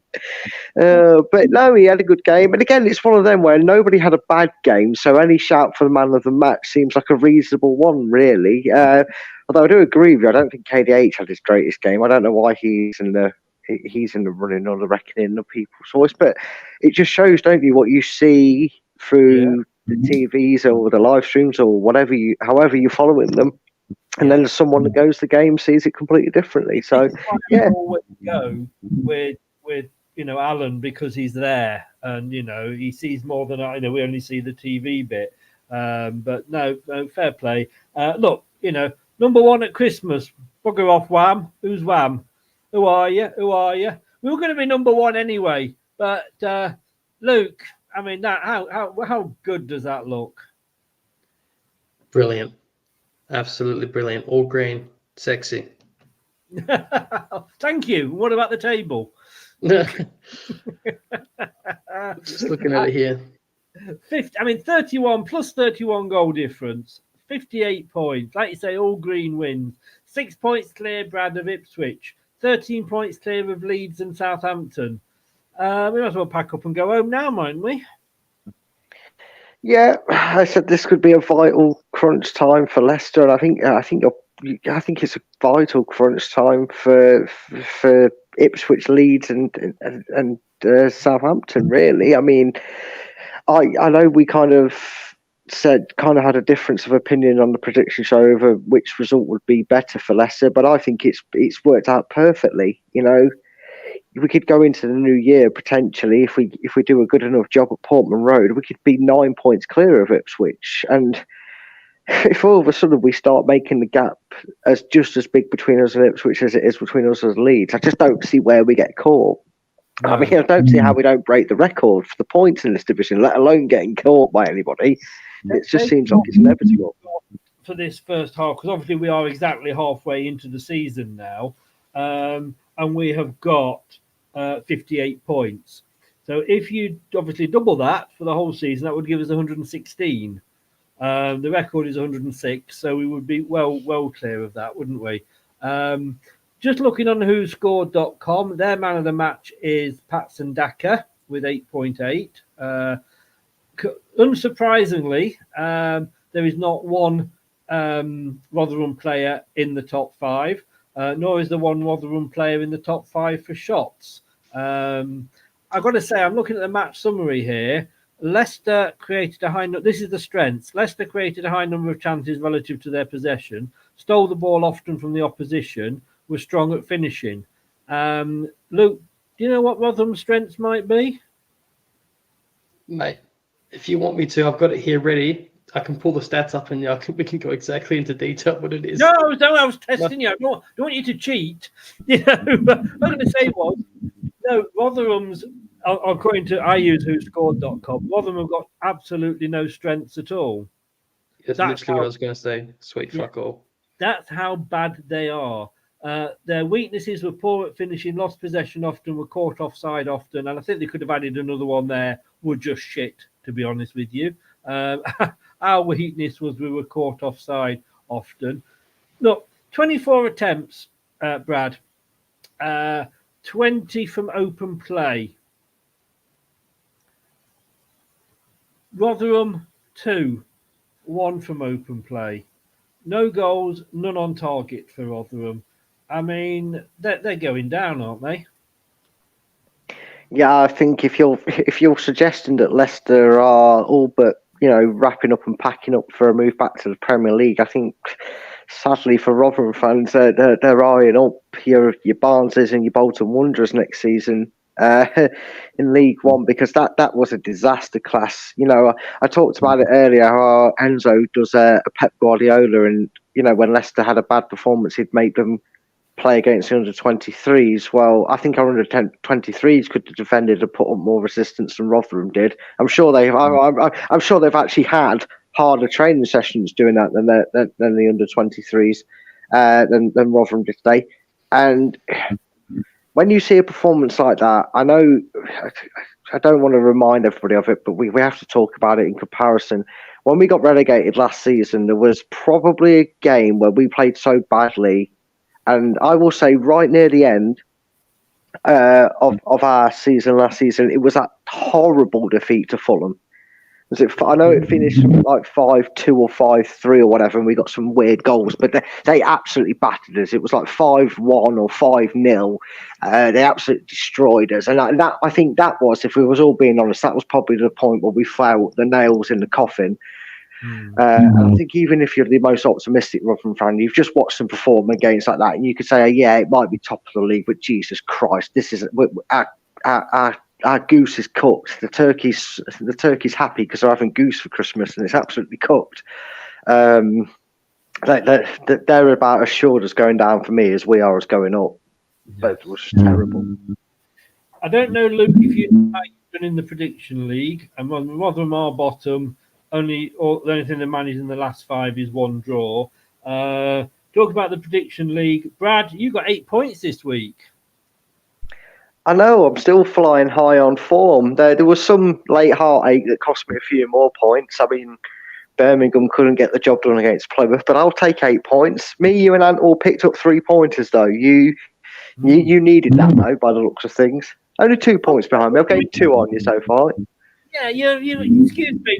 Don't get building your part up too much. You got 8, Ant got 8, I got 6. Oh, I need to recount Ant's because I've got missed 7, and I might have missed 1. 3, 4, 5. I haven't seen what I've got yet. I've just put the stats there as well if you want to put that up, Chris, if it's not too late. I've got the stats there if you want to share that on screen for the game with us in Rotherham. It's absolutely brutal. Like, which site? This is just mighty Google. There you go. Ah, right. Yeah. It is embarrassing, isn't it, really? Totally embarrassing. I feel like a non-league club would have offered us more in a cup match than they did, because they would have actually played that like a game that they knew they had nothing to lose and nothing to gain from. It was shocking. You shouldn't be doing that in the Championship. I don't know. Ipswich just did it against Leeds, but Leeds are on form. They have just sensed blood with Ipswich, haven't they? And they're going for them. I think for the first time this season, Leeds will be looking at Leicester going, go on then, win on Boxing Day, do us a favour. If we're not going to catch you, we can catch Ipswich. So, oh, definitely. I did the watch-along for the game. Ipswich deserve nothing. Absolutely. You know, we said they were top of the league. Yeah. Then how bad they were. That was Ipswich today. They were absolutely awful. They deserved nothing from that game. Leeds deserved everything. They were better. They never let Leeds settle. Never let Ipswich settle. Ipswich, even the strip was bloody awful. They looked like an opal fruit. They were awful. Well, whilst we're here, have you totaled up Luke's numbers just to compare for Luke while he's here? No, I haven't, because I don't want to shame him on the fact that he's still behind Dave, even though Dave missed a week. So I'm hoping he's got some points this week, but I haven't got them because on the group I only write down mine and yours. I don't even know that about Dave. Oh my god! Have you totaled yours up at all, Luke? No, not yet, man. I haven't had a chance to. Oh. We'll find out ready for the Boxing Day. Guys, thank you so very much. Luke, you are going to be here for Boxing Day, aren't you, you said? Because it's not actually your Boxing Day, it's your day after. Kate is at the match, so she's coming in. Alan has just messaged me. He's going to the match as well. Brad, are you with family? Yeah, I will be with family, but I still may be able to pop on, because it's a late one, isn't it? It's not a usual. Yeah, so if I'm able to come on, I will come on, but I will be with family. But by that time of night, I might be settled and somewhere free to talk. But if not, I'll still be keeping a watch on the game anyway. That's it. But no, so I wouldn't be here if it was a 3:00 one. It's only because it's 7:45 and it's Ipswich, But like I say, if Ipswich play like they did today, and we play like we did today, then I'm going to change my prediction to 4-0. I really am. That's how confident I would fare on those two performances. Luke, thank you very much, young man. Have an absolutely fantastic Christmas in the sun. In the sun. Just give a shout out to you. We put the link in. Just give a shout out to where people can find you. Sure, thank you. You can find me at Leicester City Down Under. If you haven't subscribed to my channel, I don't normally ask, but I would really appreciate it. Trying to get to 150 for Christmas, and that would be an awesome milestone for me. Brilliant. Thank you very much, sir. Let me just do that. And Bradley. Oops. I kicked him rather than making him big. Kick me out just for calling me Bradley. That's charming. Yeah, as you should already know, and if you haven't, this is the best season for giving. You should give me a subscribe on LTID TV2 because I will be making videos aplenty as soon as the Christmas period's done. We'll be obviously continuing following the women's football. Having a very good. Pardon? Why would that be? Why would you do that? Because I've been such a good boy this year, Santa's guaranteeing me to have a laptop available. So not only will I be able to either watch the games on my phone or through other methods, I will also be able to stream more and do more graphic works and get the quizzes working, because we are still a quiz and Leicester Women's channel and a football quiz channel. So hopefully into the new year. You what? Pokemon as well. Apparently Pokemon as well. Apparently videos I watch like to make it on the list. Don't ask me how. I don't know how. I still haven't figured out how to remove it. I've tried going on YouTube creators. But yeah.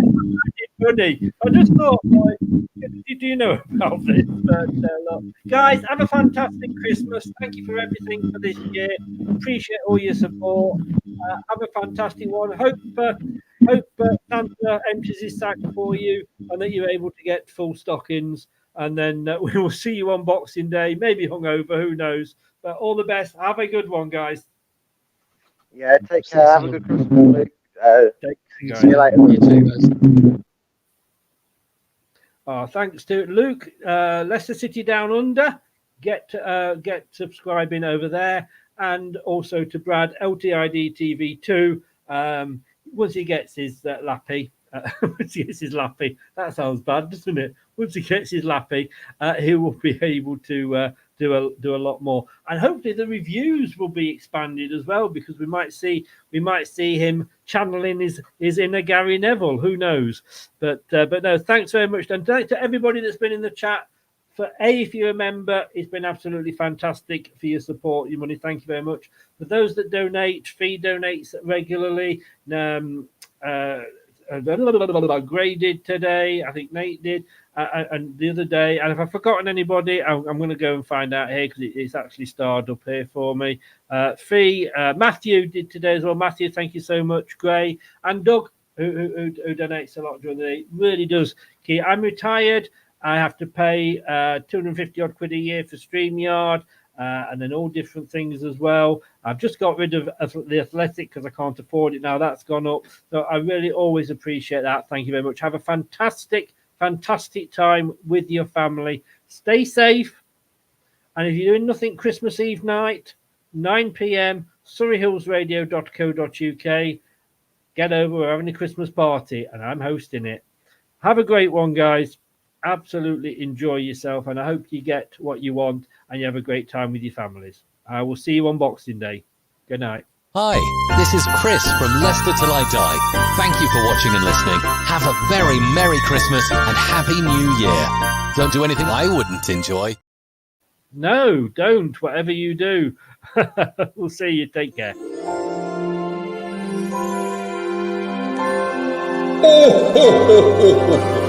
Thank you for watching.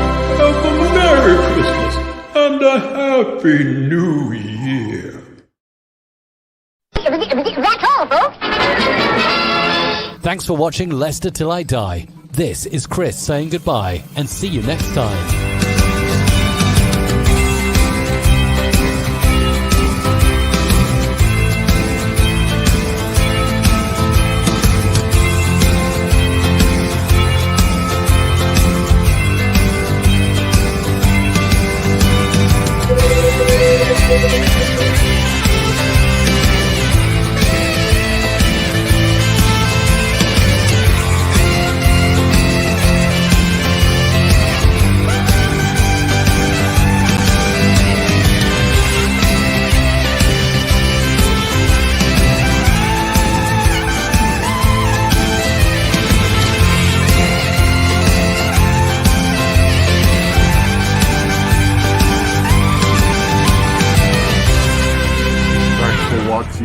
These videos are tremendous.